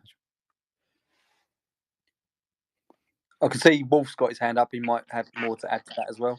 Yeah, I was just gonna say the answer to all these questions is to just drink more beer. That tends to help these things out. I prefer Wolf's answer. Yes. What if people what if for the people who does not drink beer, we need to get intoxicated with something else? Well, no, you just need to learn to drink beer. It's very simple. Or just hit up Levendi. He's got your back. I wanted to add a bit more to that. Or heroin. Yeah. I mean, I'm not advocating that at all, by the way. The thing about NFTs overall is that what Ashton spoke about, the fact that you have people who ever listed at the lowest price, what determines your floor price. And I remember when I listed Wolfies on Solana last year for the first time, I had a couple of times where people would sell them, and people would sell for numerous reasons. And it wouldn't necessarily mean that you have someone that's not into your community anymore. There could be personal reasons. They've got problems. They need money, whatever it may be. When I remember in the beginning, I got a bit upset about it. So when I saw that, I would try to figure out who is it, what went wrong, what happened, and and it is because it's so skewed, because your whole market floor price gets determined by that price. So it does look like the whole thing's tanking, and then of course you also have some individuals in your community that's not so well versed in it, that's starting to get worried, and then you've got other people that don't give a fuck. And I remember at the beginning I was worried about it, and then I just learned very quickly that the answer to NFTs is the same answer to any business. And it's simply about delivering a good product and service and building a community. In the end of the day, if you've got your core community members that believe in you and continue to push you, those are the guys that's going to bring your sales for you. And the majority of my sales for my NFTs and things comes from members that already are part of the Wolfies community, because they're believers and they want to buy into it more, and they grow with you. And your goal should only be to add like one of them every week or 2 weeks or so, because in time, before you know it, you've got 10, 20, 30, 40 of these guys that keep on purchasing it. And I mean, Ashton can mention it also. Ashton knows his community. There's some big players in there, but they grew with them as they build it all. So I just always say with these things, you don't need to be fancy, you don't need to be figure. There's no magic potion for all of this. Just build community, build your product, deliver your service, and it will grow. Yeah, 100%. If Nice, you, bro. I always look at the people that are building in the downtimes, because if you're building in the downtimes, you actually believe in your product and or your service. Price is it's just noise to some degree. Obviously, price matters, but I saw a little clip from Jeff Bezos, and he was saying like we were looking at the price of Amazon just absolutely tanking from like $136 down to $7, and he says, but I was looking at my business metrics, and every single one was like so incredible, because all we did was just focus on the business. We didn't care about the stock price. We just kept focusing on the business, and that's the thing. If you've got a founder or founders that are just relentlessly working up or down, I think that gives a lot more faith in what type of person you're dealing with, but behind that business or NFT or whatever it is you're looking at. So, yeah, as long as you're constantly building and adding value to someone to some degree, I think you should normally, not always, but normally be all right. I can see Jules has got his hand up. Yes, guys. I will totally agree with all of you. It's about the NFTs and what I see on Kaspa. All of us that we have NFTs collection, we build something with utility, like Wolfie, like Nacho, like my NFTs. So it's not so much think about the price, but what is behind, exactly like you said, Chris. For example, my NFTs, it will be connected with Omnicas, the web page, the travel platform who we build now on Kaspa. So I don't believe that the price on the market it's so important, but what you can win from all of this. Nacho have the mining, I don't know so much technical stuff. Wolfie have the real utility. With my NFTs, you can travel all over the world. So this is the unique that Kaspa NFTs have, and I believe you cannot compare it with other NFTs. So from other ecosystems, because on other ecosystems, yes, we saw in the last cycle that it was the NFT cycle. Many have make money from this one. Many have paid a lot of fees from those NFTs.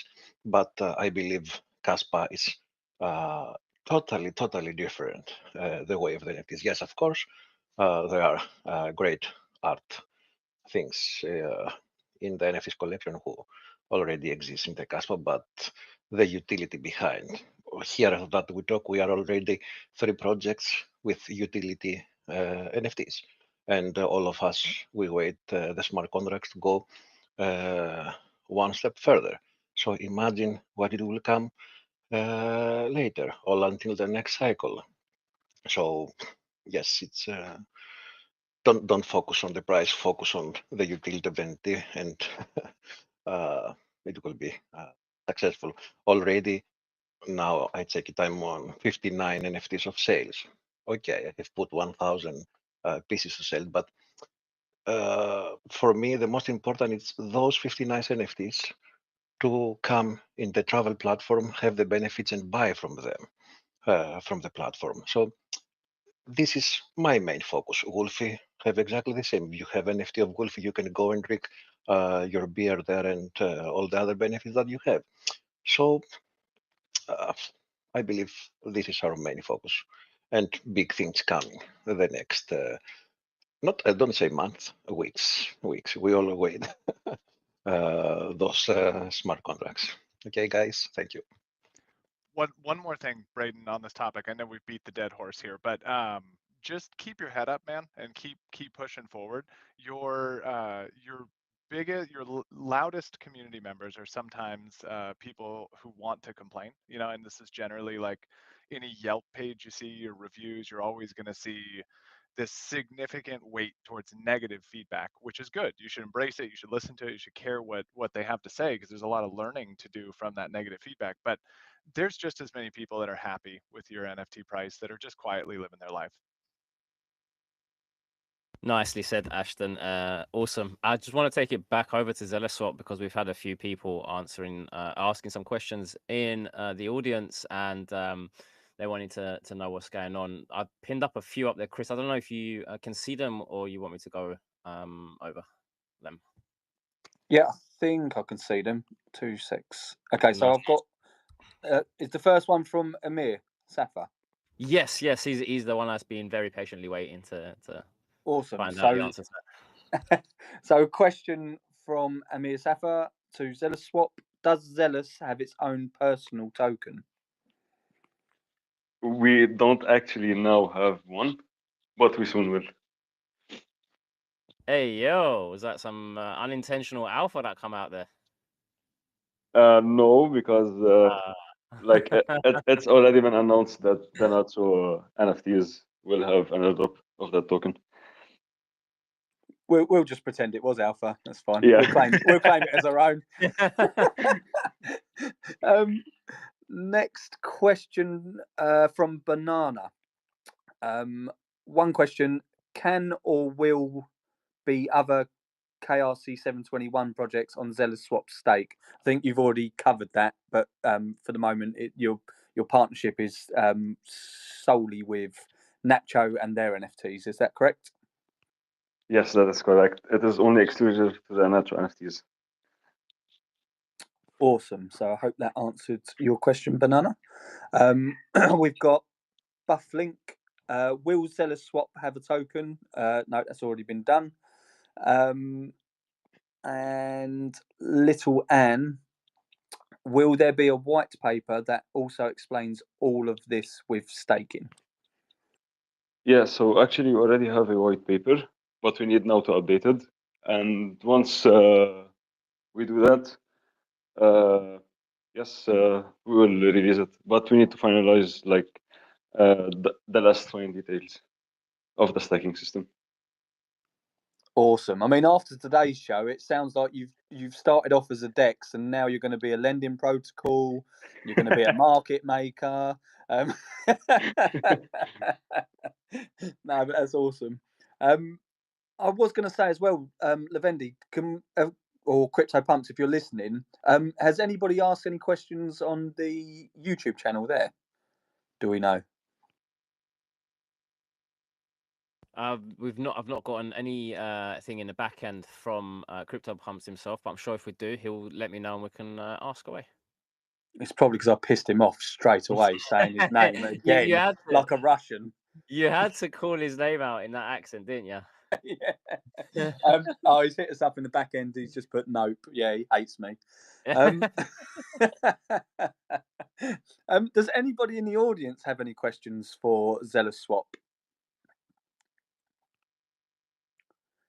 Doesn't look like it. Zealous Swap, do you have any thing you wanted to add while you're here and we're waiting for more questions if we get any? Yeah, so basically we're like this partnership will allow us like to have a community and to make like the launch of the DEX successful. And that would not only help us, but it will benefit the entire ecosystem, because once we have like a running DEX with reliable price oracles, other protocols can use our price oracles to build other dApps. So let's say you want to build a lending and borrowing platform, you need reliable price oracles. Once you have like stable pools and with enough liquidity, the price won't the price of the assets won't like will get very hard to be manipulated. So you'd have like price oracles which they are fully decentralized. So you can rely on them to actually like as a price feed for the lending and borrowing assets. So yeah, it will help boost up an entire ecosystem.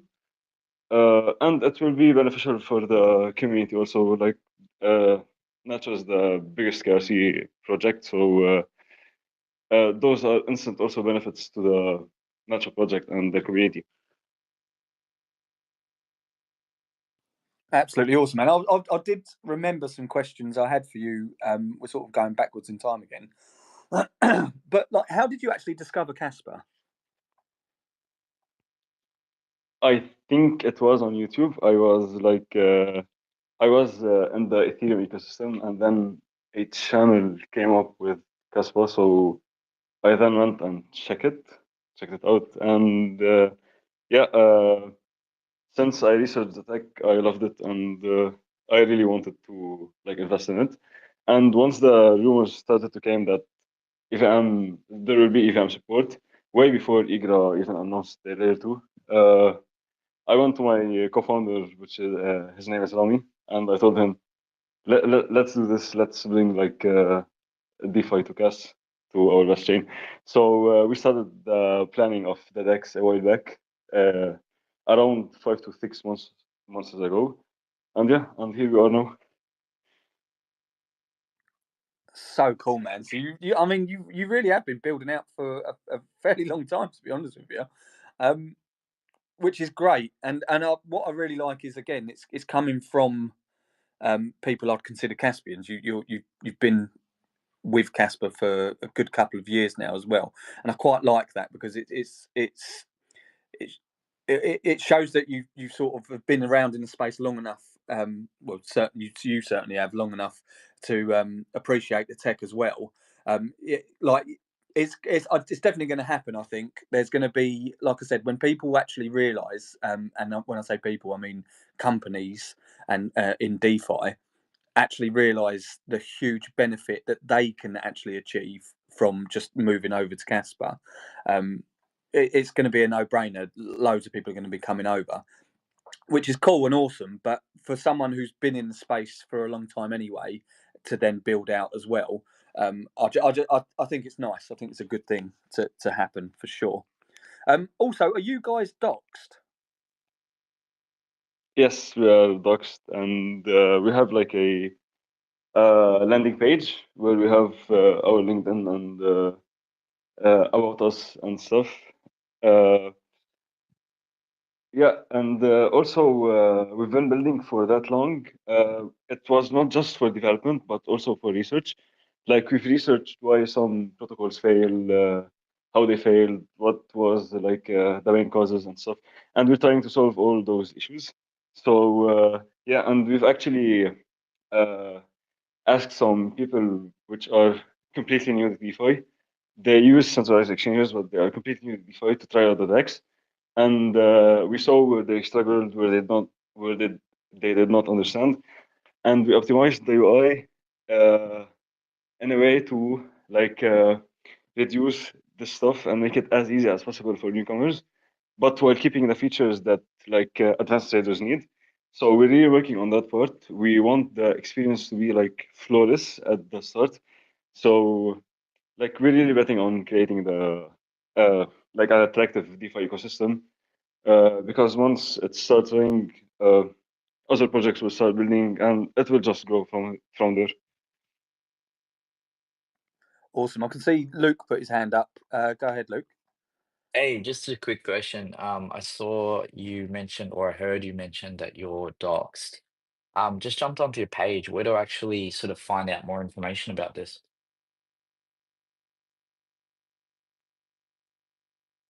Yeah, I just remembered we don't have the link to our website on the page. We should add that. But it's on the post. If you scroll a bit down, there's a post where we officially doxed ourselves.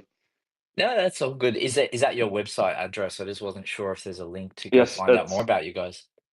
Yes, it's zealouswap.com. Awesome. All right, cool. Thanks, man. Sure, always. Awesome. And STP's got another question. Let's go. Yes. So I checked. Wait a second. Let me open it. So a question. I was jealous.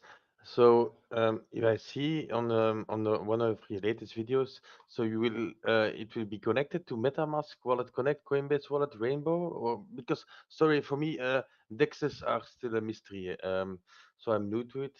So how would people connect their KRC20 tokens, for example, or their Kaspa wallets to your platform? Sorry, it might sound a stupid question, but I'm not really into DEXs and things like that. Oh, so no, you won't be able to connect directly your like KRC wallets. Let's say Casper, because Casper is not EVM compatible. We added support for multiple EVM wallets. So the way it will work, you will be bridging your assets, your KRC20 assets, to the layer 2, and there they will be treated as ERC20 tokens. And those ERC20 tokens can be added to an EVM compatible wallet like MetaMask or any other compatible wallet. Yeah, so that's how it will work. But no, you cannot use directly the available wallets that you use now. Yeah, okay. Sorry, but you probably have answered this question before, but I was doing some other stuff during. So sorry, but thank you for the explanation, sir. Oh no, sure, always. Thank you. All questions are welcome. Always. No stupid questions here. And if there are, it's probably me asking them. So don't worry about it. I'm the master of asking stupid questions. But that's why I learn so quickly. There is a question from Bufflink. Will there be a mobile app? No, there will not be a mobile app, but our website, our DEX is optimized for mobile. You can just open it from mobile and start trading. We've optimized the UI to do that, and it will be the same experience as trading on the desktop. Zealous Swap, will Rabbi be supported? It's already supported. Oh, cool.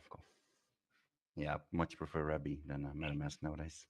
Yeah, it's a great wallet. Yeah. Awesome. And we do have a question from cryptopumpz or people tuning into cryptopumpz live on YouTube. Is there any other DEX development apart from Zealous? I don't know if you guys know that. I don't know of any. I know ExoDex have been, and they're in the audience down there, they've been building out a, to be fair, brilliant wallet on Telegram. But yeah, apart from that, I don't know any other decks is being built out at the moment. If anyone else does, feel free to let us know. I think if we just fast forward to next Monday after this show, they'll be coming out of the woodwork. Yeah, 100%. Yeah. I was gonna say more will come as Kaspa develops. We just don't know them yet. Is what I'd like to say. As this ecosystem expands, don't be surprised to see a lot of people coming in and building their own versions of. 100%, man. But I mean, again, this is why I quite like having these talks where we just let developers and that talk to the audience, so the audience can make up their minds if they trust them or not. Doesn't matter, but I think it just helps with transparency a lot more. So for example, if a dex, just a random dex pops up and you have no idea who they are, who the team are, or anything, and they literally just popped out of nowhere, for me, I'd probably wait a few weeks / months before using them, because I'd want to see everyone else use them first, and if they're legit or not, for the brave few that use them. So I think it's quite important for any sort of decks or anyone developing to have that sort of like just go on as many spaces and things like this as possible, and like you said, showcase what you're doing.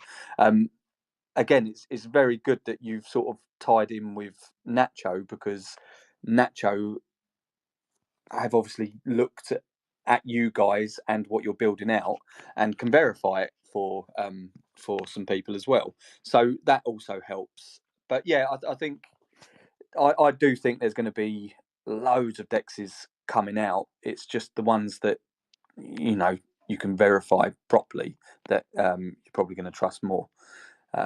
So yeah, I really appreciate you guys coming up and speaking to us. It does. I think it does really help. Absolutely awesome. I wanted to throw the mic over to Cash Ching. You've been chilling up on the stage for a little while, bro. I've got somebody else that wants to jump up and ask a question. I've got my request. Do you have any questions for Zealous Swap or anybody on the panel?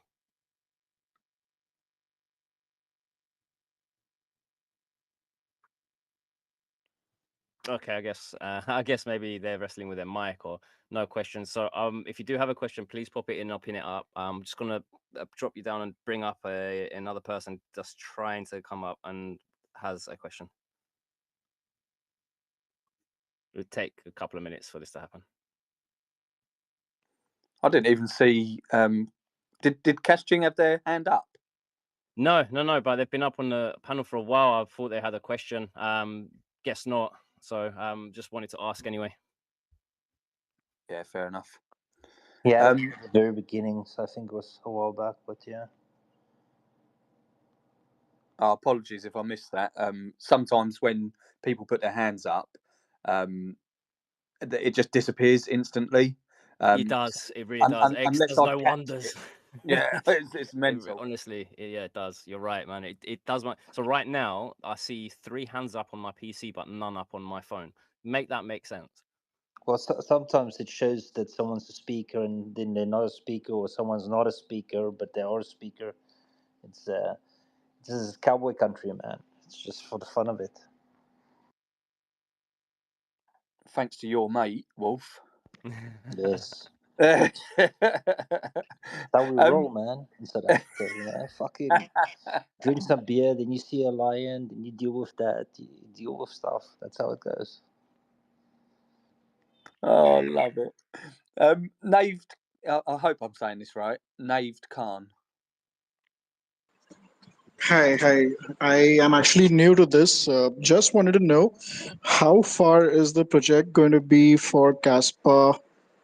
Just wanted to understand this, because even I am exploring this in a very new way, and just want to know how strong and how far is the project going to be.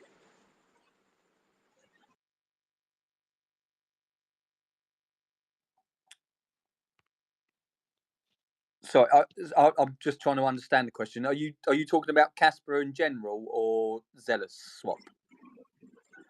Kaspa in general.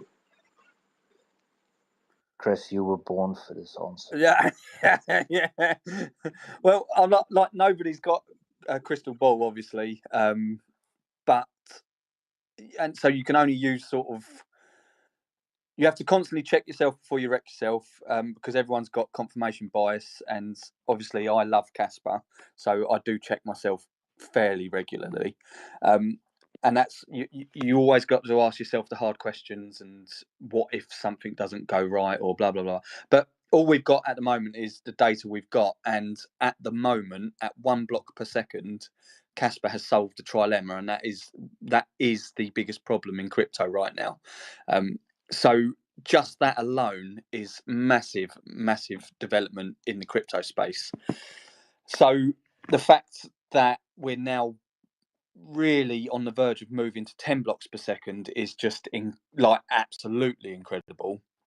But with that comes these based roll-ups, which is again like a layer 2, if you will. It's not a full layer 2, but it is to some degree, and that's going to allow for smart contracts and just huge benefits to the Kaspa ecosystem.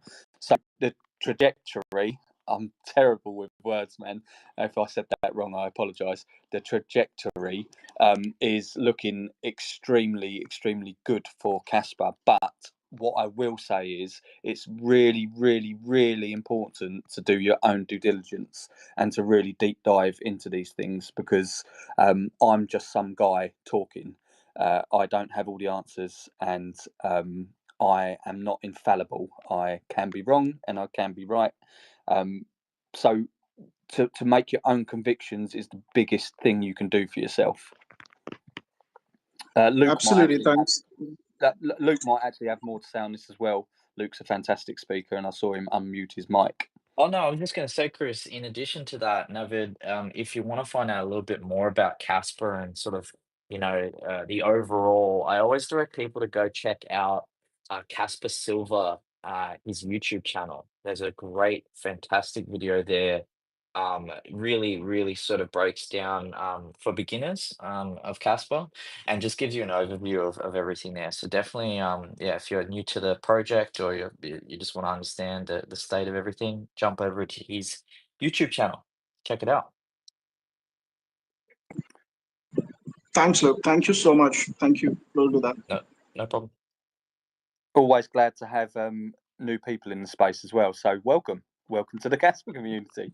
I can see Wolf's got his hand up as well. Yeah, I was going to say the simplest way to understand this is if you really like Bitcoin, like Cas is like the Kit Kat of the crypto world. That gives you the answer to it. What if he doesn't like Kit Kats, Wolf? What the fuck is he doing? Who doesn't like a Kit Kat? Why are you? What kind of person is this? This is absolute nonsense. We're trying to welcome people into the community. Well, Stop scaring you them don't want off. people that don't eat Kit Kats. You don't want those people. Send them away. Wolf, I have one question about this Kit Kat. Yes. You mean about the Kit Kat that we eat? Huh? Yes. Because in Berlin, if I remember it right, Kit Kat it's a famous swinger club. Oh well. as long as they have Kit Kats at the swinger club, I'll go visit. But yeah. So just to know, if I remember right, it was in Berlin. So I had a client there. So just to know. I love it. It's just if I can remember, I watched it on a TV program somewhere. No, I work in the tourism in the VIP. So if I remember right, the name it was Kit Kat in Berlin. Yes, I had a client there. Yeah, So. I've heard. That old chestnut. You work with clients. He's got the platinum membership card there. They call him by his first name. They high five when they see him. I was the client. Sorry to say, but I was the client of Jules. I hear they serve excellent roast pigeon over there also. Oh no, not again. We've just gone full circle, haven't we? We had a lot of comments about the pigeon in the Yeah, chat. we did. Yeah, I think we've successfully taught people how to cook a pigeon today. In the very start of the show. So if you guys got your cookbooks out, listen back and record that.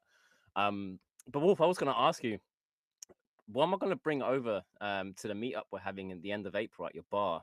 Kit Kats or Snickers? Kit Kats, man. I do. I mean, Well, after what Jules just said, you still okay. I don't mind going to the Kit Kat club if I get Kit Kats. And what's the? I can sit in the corner and eat my Kit Kats. So it doesn't bother me. I've seen worse things. It sounds like the perfect club ever. You go to this club, the Kit Kat club, and just eat Kit Kats. Yes. I'm pretty sure that doesn't go on there, but I'll be the first. I would also not be yeah. in there. Yeah. I can see that Novel Lamp Theory have their hand up. Go ahead. Is it about Kit Kats or pigeons? I think both of it. Firstly, I think right after this space, I'm going to a store and buy a box of Kit Kat. You have rubbed out that Kit Kat energy to me for sure. Hey, watch out. Oh, and Rubbed it out. no. I can load up the sugar right now. Actually, I wanted to say my experience being with the Kaspa community, and it's not too long. Mm, Other than doing the research work and the way the community is going up and the technology is going up, it's just amazing. But one thing that what I felt, the people that we have over here, that's very important, and that's really amazing to have that community coming all together and backing it up and backing each other up. So that's my understanding, and that gives me a lot of confidence to be with the technology. That's what I wanted to say. Sounds like I've got a partner for the Kit Kat club. Oh. Not the club, maybe for the Kit Kat. Oh God. I mean, but I do totally agree with you. There, the community's incredible with Kaspa, and of course, I would say that because I love Kaspa. But just genuinely, it really is. I think there's people from all walks of life in Kaspa, and everyone or not everyone, but a lot of people seem to have a real keen desire to learn about Kaspa, like as much as they possibly can. And like I said, that's from people that are just all walks of life, whether they're techie or not. A lot of people really, when they start to understand Kaspa a little bit, they want to dig deeper and dig deeper. And I absolutely love that. And I think the amazing thing with the Kaspa community is there's so many people that are willing to just help you through that. Answer questions, and like I said, there's not a stupid question when it comes to this. Everyone's on their own journey to learn, and I think for the most part, the majority of people I've come across in the Kaspa community don't ever sort of laugh at anyone who's asking questions. They genuinely are quite happy people are asking questions and want them to learn more about Kaspa. So yeah, I think spot on there. The Kaspa community is fantastic. STP, I saw a hand go up, but then it sort of went down because it disappeared. Do you have your hand up? Yes, I have my hand up. So I have another. Sorry, but I have another stupid question. Is Luke still here? I would like to ask him a question. It's a bit Yo. off topic, but it's Casper related.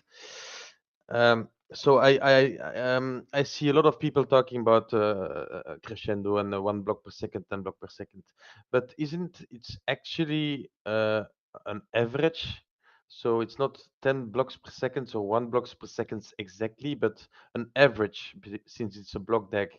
It's the Kaspa now creates on average 1 block per second, and then in the coming weeks we will go to an average block rate production of 10 blocks per second, because like we experienced during the big mints of Nacho and Kaspadao, you could see spike the TPS strum into a enormous number. So that would mean that there is an it's not a fixed amount of block production, but it's on average. Is it true or yeah, that's my question. Look, I mean, I suppose yes, that's probably sort of accurate. Like if you look at the block rate right now, it's fluctuating between 0.8 to 1.5 blocks per second, and we're on 1 block per second. But it is somewhat of an average, I suppose. But yes, it'll average around 10 blocks per second once we're at that speed. Yeah, okay. Yeah, because it was when I was minting Kaspa DAO, it was clearly that the TPS was changing a lot. So if it would be a fixed block production, then the TPS should always be the same. But it was very clear. Okay, thank you for your answer. Sorry. No problem. Yeah, I noticed that when testnet 11 first come about, and I was watching the block rates there, and like it was, some of them were spiking to like 14 blocks per second, and I was thinking to myself, wait, what's going on here? And then I asked in the chat, and they said, yeah, like it aims for 10 blocks per second, but it can sort of go in and out as well. So yeah, I mean it's pretty cool. Yeah, it's not bad at all. It's good. It's good. It was just a question. Yeah, and we've seen this even on the existing, setup. You've seen CAS FYI show 2 blocks a second or 3 blocks a second on the 1 BPS technology. So it makes sense. It's always a target, and it's going to vary depending on the DAG structure as it builds. Yeah, like we just spiked to 1.5 blocks per second just then. I mean, yeah, it kind of it'll move around. Awesome. Do we have? Oh, wait a minute. Coder of Stuff has said something, and he has said to newcomers to Kaspa, join the Kaspa Discord.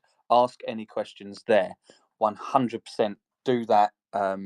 There's like I said, there's a wealth of knowledge there. I done a lot of my learning in the beginning from Discord, and then on X as well. And then as you start learning who some of these core contributors are, I mean, I've even messaged just lots of core contributors questions that they probably think, what the hell is this kid? He's probably eating crayons. But like I said, they always, or a lot of the time, they respond. And these are incredibly busy people as well. So yeah, it's awesome. But like I said, there's so many people in the community now that can that you can reach out to, or they're happy to answer questions. And Discord definitely is a good place for that. I also wanted to add a little bit to what you said in terms of learning. For me, the best way that I learned was actually meeting you and the meetup, the physical meetups that we've had since that time as well. Getting to talk and to different people and getting their perspectives on and understandings of the technology itself has actually taught me a lot more than me diving into it and trying to work it all out for myself, to be honest. So I wanted to add that in. These meetups are actually really good.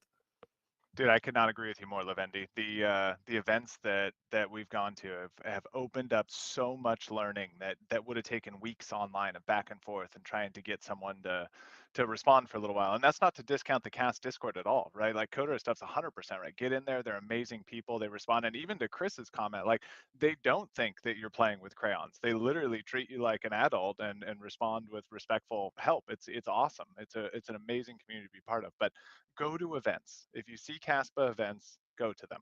They're very, very beneficial. Yeah, I think in-person events bridge the gap of sort of legitimacy between, the tech and sort of people understanding. Because obviously there's a lot of things that are said online by people, and sometimes it's hard to kind of cut through the noise and really understand what is the value to what I'm trying to understand here. So 100% agree with that. The value of in-person events much more than just, like a photo opportunity or something like that. It's about actually connecting with real people in the community and really understanding why they're so passionate, without, some anonymous type of, picture of an ape in front of them saying whatever they want. So it's the genuine side. Now, totally fine to have that anonymous picture, but for anyone, as Ashton just said, that's on the fence about attending in-person events, I think they're awesome. It's great. Actually, Luke, I can't wait. You're one of the people that I want to meet. To be honest, I can already tell the conversations Oh, me and you're mate, gonna have. you better bring me Just some honestly, pigeons. I'm gonna have and some crumpets as well. Yeah, some crumpets, mate. Yeah, just don't eat the pigeons in Australia because we call them bin chickens, and you don't want to eat those. No, I'm not touching those. Bin chickens. That's Yeah. my new favourite word. Yeah, they're bin chickens, but they're not really pigeons. They're pigeons with huge beaks, and they fly around and they eat all the trash out of the rubbish, out of the trash cans and stuff. So yeah, don't eat those ones, mate. They're not good. Bin chickens, bro. Fucking awesome. I can see Wolf's got his hand up. Go ahead, bro. Yeah, I was just going to echo what everybody else said. So, for me also, rather than like DMing people about your kitty cats, it's better just to give Chris a beer. Because if you give Chris a beer in person, he'll give you the lowdown of everything that's happening in Kaspa. So, yeah, that's the only thing I would say. Don't DM people about your kitty cat. Just give Chris a beer. If you give him 2, he'll do a push-up. Yes, he's talking. Yeah. He'll try. only It'll be an takes 2. attempt. It'll be an attempt. Oh dear. But I mean, Luke, you're a veteran with going to conventions and like anything Kaspa. You've been to so many things now, so you really do know firsthand how beneficial it is to come to these events. And like again, you're not a judgy person, so like I think some people may be put off going to events because they may feel like they don't have the skill set to understand things, but actually nobody's there judging you. I know for a fact you actually enjoy teaching people about Kaspa, and there's no stupid questions. Yeah, I think what rings true is there's no such thing as a stupid question, only stupid answers. And so, when I admit, like when I first started going to crypto events, it's quite daunting, right? Because you've tried to kind of understand the project, whether it's Casper or whatever, and you're now kind of going to a real place where people will say things, and you're like, what am I going to say to that? But the thing is that I learned the quickest at these type of events is everyone else is in the exact same position as you, whether they like to admit it or not. They're all going through their own educational journey, and often I find the people that are projecting themselves as being the most veteran, the most OG or whatever, besides whether they're like an actual developer or not, have no idea what they're talking about. So just don't don't worry. Go to the events. You'll meet a whole lot of really nice people there, and make connections that will stick with you for life. So it's awesome. 100%. And I don't know if anyone else is in the same shoes as me, but I have learned so much more about crypto in general, like wider, like Bitcoin, Ethereum, things like that, how they actually operate, through learning about Kaspa. And I don't know if that's the same with anyone else, if they've learned more about different cryptos just through learning about Kaspa. Because I thought I had a good understanding of Bitcoin. And then when I started learning about Kaspa, I felt like a little kid again. I was like, oh my God, I genuinely didn't know how Bitcoin actually functioned properly. But that's a good thing. Like if you're constantly looking to learn, then you're always going to sort of progress, aren't you? And I think 100% what you said there, Luke, as well. Normally, the people with a lot of the bravado and look at me attitude probably don't know as much as they may be letting on. Like I'll always I sort of stay in my lane. If I don't know the answer to something, I'll just clearly say, I'm sorry, I don't know the answer to that, but I do know someone who does. So I'll happily find out for you. And then actually by doing that, I learn something as well, which is incredible. I absolutely love it. So yeah, there's no judging. Go to these events. If you see a Kaspa event, go to it. It's awesome to meet people from all walks of life that share the same passion as you. So and you'll probably learn something, and that's not a bad thing. Hey Chris, I just pinned up something from that Jim has just sent all the way from Australia. I think your mouth will start watering, even though you've eaten about 3 million pigeons since we started talking about them. But yeah, that looks amazing. I'm not gonna lie. What's going on with the Jimmy. head? Yeah. Oh yeah, I didn't even notice that. I was just looking at Jimmy quickly getting on Midjourney and generating these images, mate. Do good work, Jimmy. That looks amazing. I'm not gonna lie, it's making me hungry. Looks like a fucking bin chicken. Yeah, no, you don't want to see bin chickens, mate. I'll share one with you. Don't worry. Oh, I love it. Jimmy's such a legend. Really love having you on these spaces, Jimmy. And he does like some incredible artwork. Like I don't know whether he has the help of AI or whatever, but whatever prompts he's using is fantastic. He does some really cool stuff.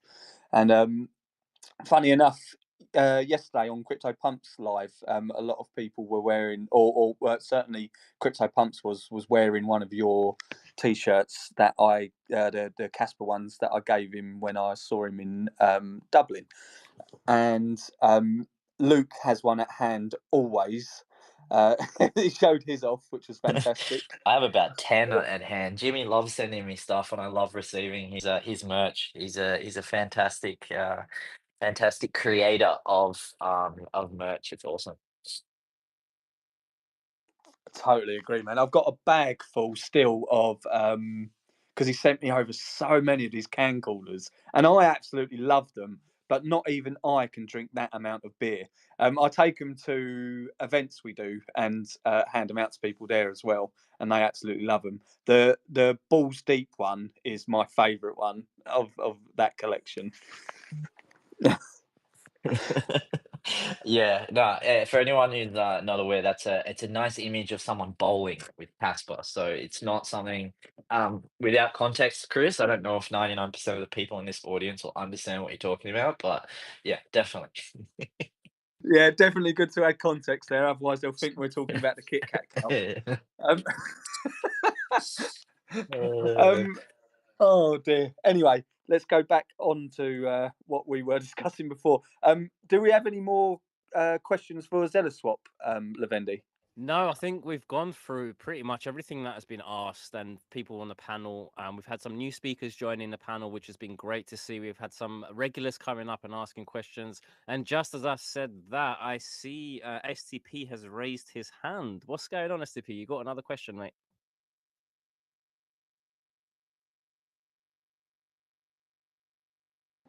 This seems to be a legacy race. See, either that or the whole not being able to hear me is back again. Yes, it looks like it's with the delayed race there. I've heard this happens. I was at muted. KitKat. I was muted. Yeah, here Sorry. we go. Here we go. I was muted. Okay, let me back to the Word document. So it's for a question for Nacho and Zealous. Well, not a question, just a remark. A good remark. So it's you will be partners in this. So this partnership is very interesting. Is it the goal actually to build together on Kaspa, share time, your own research together, human talents that you have in the both of your teams, switch them. If, for example, Nacho needs technical advice from Zealous Swap and then in the other direction. So it's really an interesting partnership. So you can share resources and talents between your teams. Is that also a bit of a goal? And also this will give Nacho another utility. So Nacho is was started as a meme coin, but is keeping growing from meme to utility. Well, it will always be meme coin, but that's why I really like. But my question was, is it also the partnership? So the partnership also because then you can share human talents, time, and resources together to build on Kaspa. I'd like to jump in and take this if you don't mind, Lewis. Sure, go ahead. So I don't think either of us have really committed to that type of long-term engagement, but I've talked to Lewis a lot over the last week or so, and it doesn't seem like anything that either of us would be opposed to. And I think it's a natural kind of progression of partnerships as they grow and teams work together, they build a little bit more trust together, there's more opportunity to do these sort of things. So I think there's a lot of value in that, but I don't want to take away from Zealous's work in any way. It is their product. They've built it 100%. And our goal in the partnership is to help them and champion the work that they've done as the first DEX coming to Kaspa, and bring the community and the, I guess, trust, for lack of a better word, just the reputation that Nacho has to their platform, because we firmly believe in the work that they're doing and the people that they are, as far as we know so far. So I think everyone is on a very, very good kind of flexible, open partnership mindset where a lot of these things could benefit both of our projects going forward, and we'll take them in stride as it makes sense and as there's opportunities to do it. As the Nacho project specifically, we've teased a new project, or a new product, excuse me, that we started a completely separate partnership on, and 100% unrelated to Zealous when we were in Romania. And this is a perfect example of what STP is talking about, because this product, which we're not ready to talk about yet, so I'm not going to do that today, will need a proper DEX to integrate with. It will need a smart contract standard Uniswap style DEX to work properly. And I've already kind of put the bug in Lewis's ear and said, hey, this is what we're working on. I think it will make sense later, but let's have that conversation when it's time to have that conversation, and not muddy the waters of what we're doing now. So Lewis, tell everybody I'm completely wrong if you disagree with me. No harm, no foul. But my mindset is yes, absolutely. There's a lot of value in that, and let's take it in stride and see how it goes. I totally agree with you, and we're happy to help with anything you need. And basically, we're happy to help like anyone that needs us. But yeah, that opens up doors for the future to have future partnerships also.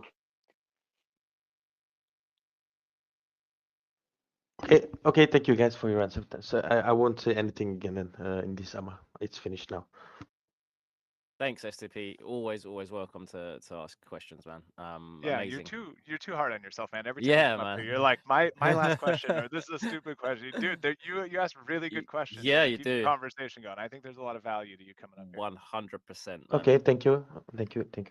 Awesome.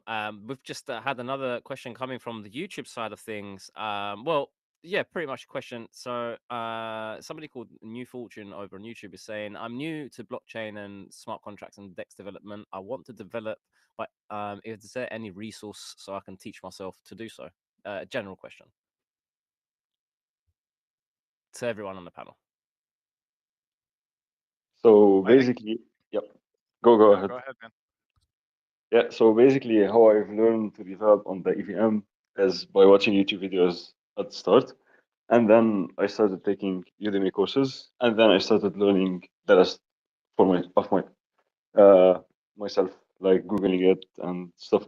So yeah, it's been 5 years since I started developing on DEX, but the best so far was YouTube videos. So I started with YouTube videos, and there are a lot of like great videos out there. So totally free. So yep. I was about to say the exact same thing as him. Literally YouTube, and really just trying. I think more than anything is really the key to it. It's not about finding the right resource or the perfect book or the walkthrough life hacker tutorial to do it. It's trying and just banging your head against the wall until it works. I don't know. Everything we've done with no coding background, no professional CS 101. So just go on YouTube and try it and see. There's so many resources these days between content and AI, and just try. You'll figure it out as you go. One of my mates' sayings is do, learn, fail. No, do, fail, learn, pivot.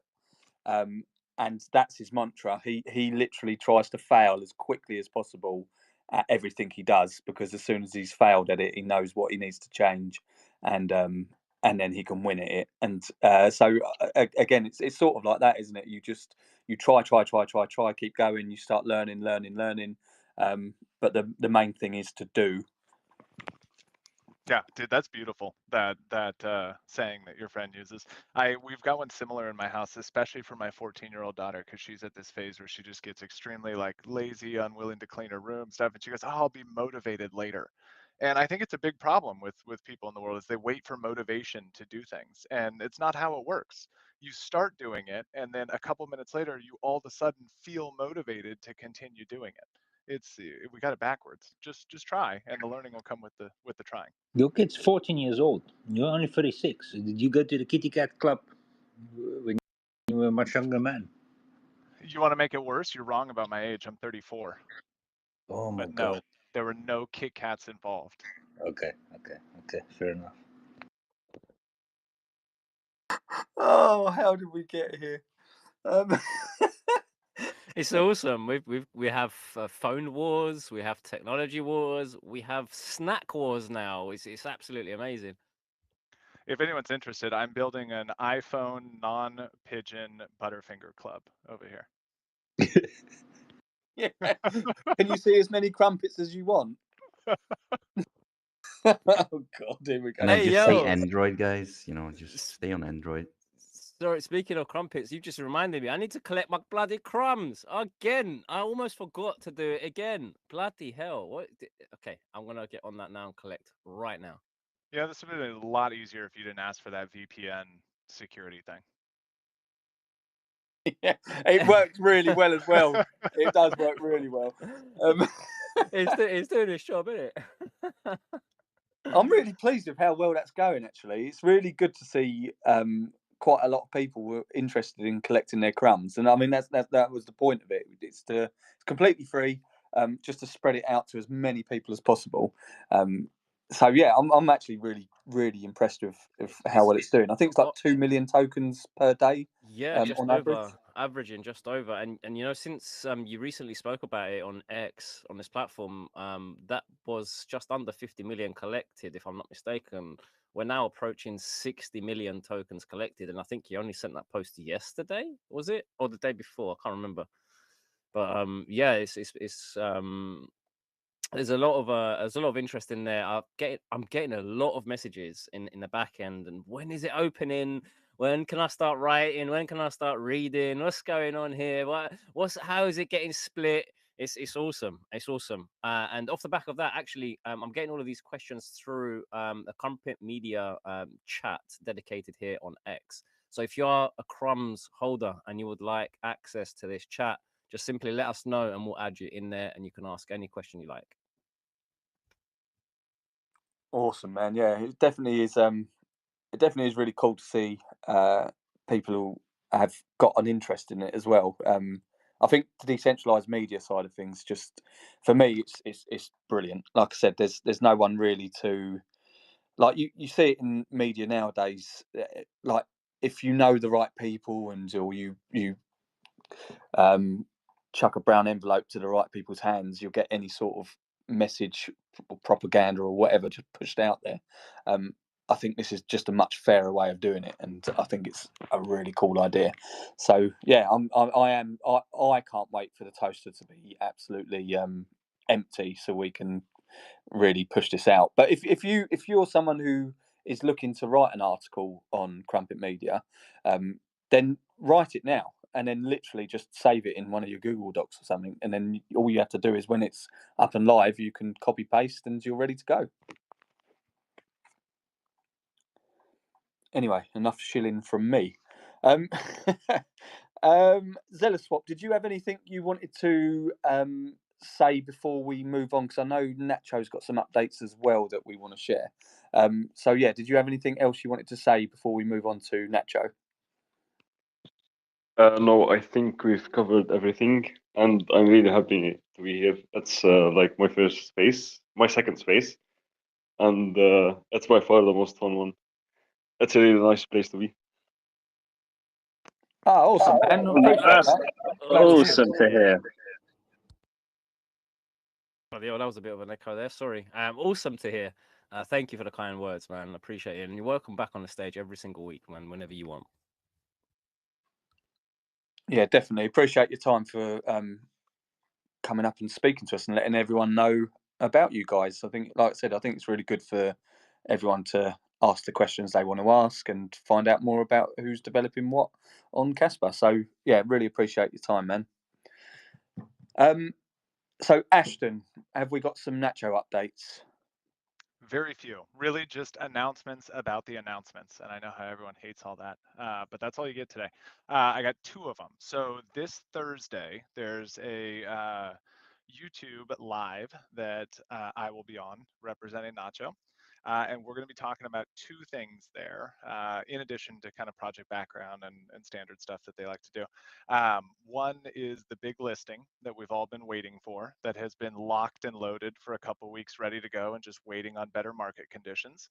I've got some more insight and info into that, so we'll announce that on Thursday.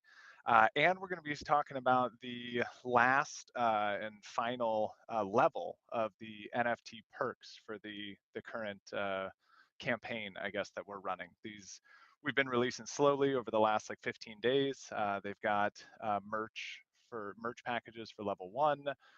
They've got additional rewards and things for level 2 and level 3 that we've announced here, but level 4 is the exciting one for me.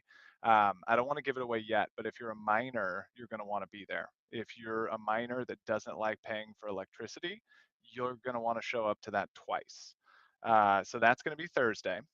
And we're going to be on Sin City Crypto that day. So check out Sin City, check out their YouTube page. We'll be live on there with them. We'll talk about that.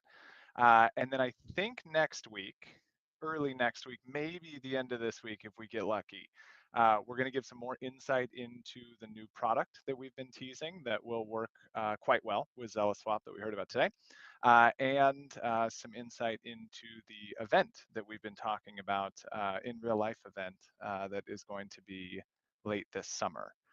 So definitely pay attention to those 2. We're working out final details on all 4 of these things right now. A couple of them are already done, right? Like NFT level 4 rewards. We've had these locked and loaded for a while, so we just need to announce them. All of those NFT perks kind of come to the culmination on April 5th. So we've had a number of questions about like, oh, how do I get my merch? How do I make sure I have no fees? We're using on-chain verification for it. So we're just going to airdrop essentially a claim ticket to you. We're finalizing details on whether that's just a simple little token or whether it's an NFT you hold, but it'll allow you to send it in and burn it to claim your rewards in some instances, like the merch or this level 4 perk that's coming on Thursday. In other cases, you may just hang on to it, right? Like one of those perks is no fees on any Nacho product we create in the future, but specifically it's valuable for this one that'll be announced soon. So those you would just hold in your wallet. So more details to come. I'm complicating it a little bit, but exciting stuff. There's four big announcements coming over the next, I'd say 5 to 7 days. And that big listing for Nacho, the top 13, top 10 thing that we've been talking about for months, should be going live in the next 10 days. So pay close attention. We've already given away some of that in the treasury log that's in the Nacho Discord, covering all of the transactions from the wallet. It's kind of hard to hide some of what that means sometimes, but the thing we've all been waiting for is here. So we're all on the fence, pretty excited to see things open up. Ashton, more teasing going on there than the Kit Kat Club. Oh, Jesus Christ. Oh, absolutely well, brilliant. Far man. less tickling, I'll tell you that. Yeah. Absolutely fantastic though. Like there's some really exciting things in there that you've just mentioned. Yeah,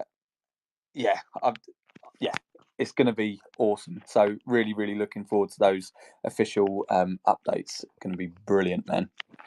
Yeah, absolutely. And thanks for the time, guys. And Zealous, seriously, thank you for the partnership, the hard work that you guys are doing. I'm excited about all of this stuff. So glad to be here. 100%, man. It's going to be it's going to be great. I really cannot wait for these base roll-ups to come out. I think it's going to be just it's going to be awesome. It's going to Let's hope we can squeeze out a date from Igra Labs next week and find out when they're coming. 100%, man. You went really like action movie style Levendi then. Yeah, my voice distorted for a second. I don't know what was going on. It wasn't nothing technological. It was just legit my voice. Can we get Pam to come next week? I think we'll have a better chance. To get Alpha? Oh my god, yes. She Get her to ask Igra. My goodness, she has become a professional alpha squeezer, if that's a profession. I think we should make that a profession. Only at the Kit Kat Club is it a profession. I was literally about to say that, but I thought, no, I better not. But Ashton went there, so it's fine. Oh God, she's fantastic. I love Pam.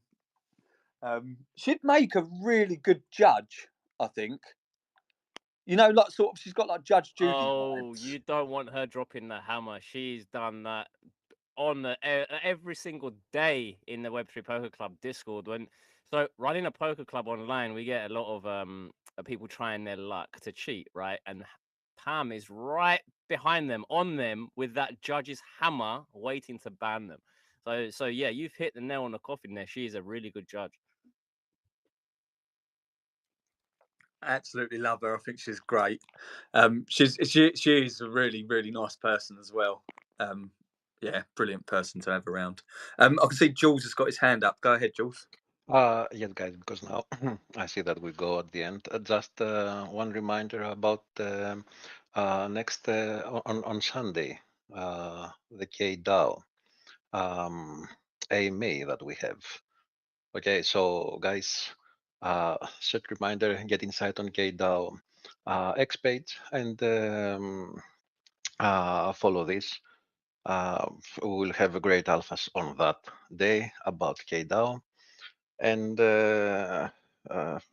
Aston, we wait your news about the Gov on that day. We are so excited. We wait for I'm on this it, day brother. to I come. got you. Okay, thank you, guys. Jules has, or he's known amongst me anyway, as the Morgan Freeman, the Greek Morgan Freeman. I could literally listen to him talk forever. He's got like an audibly sort of voice. Yeah, he's fantastic for that.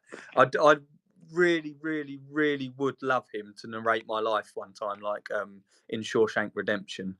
That would be amazing. And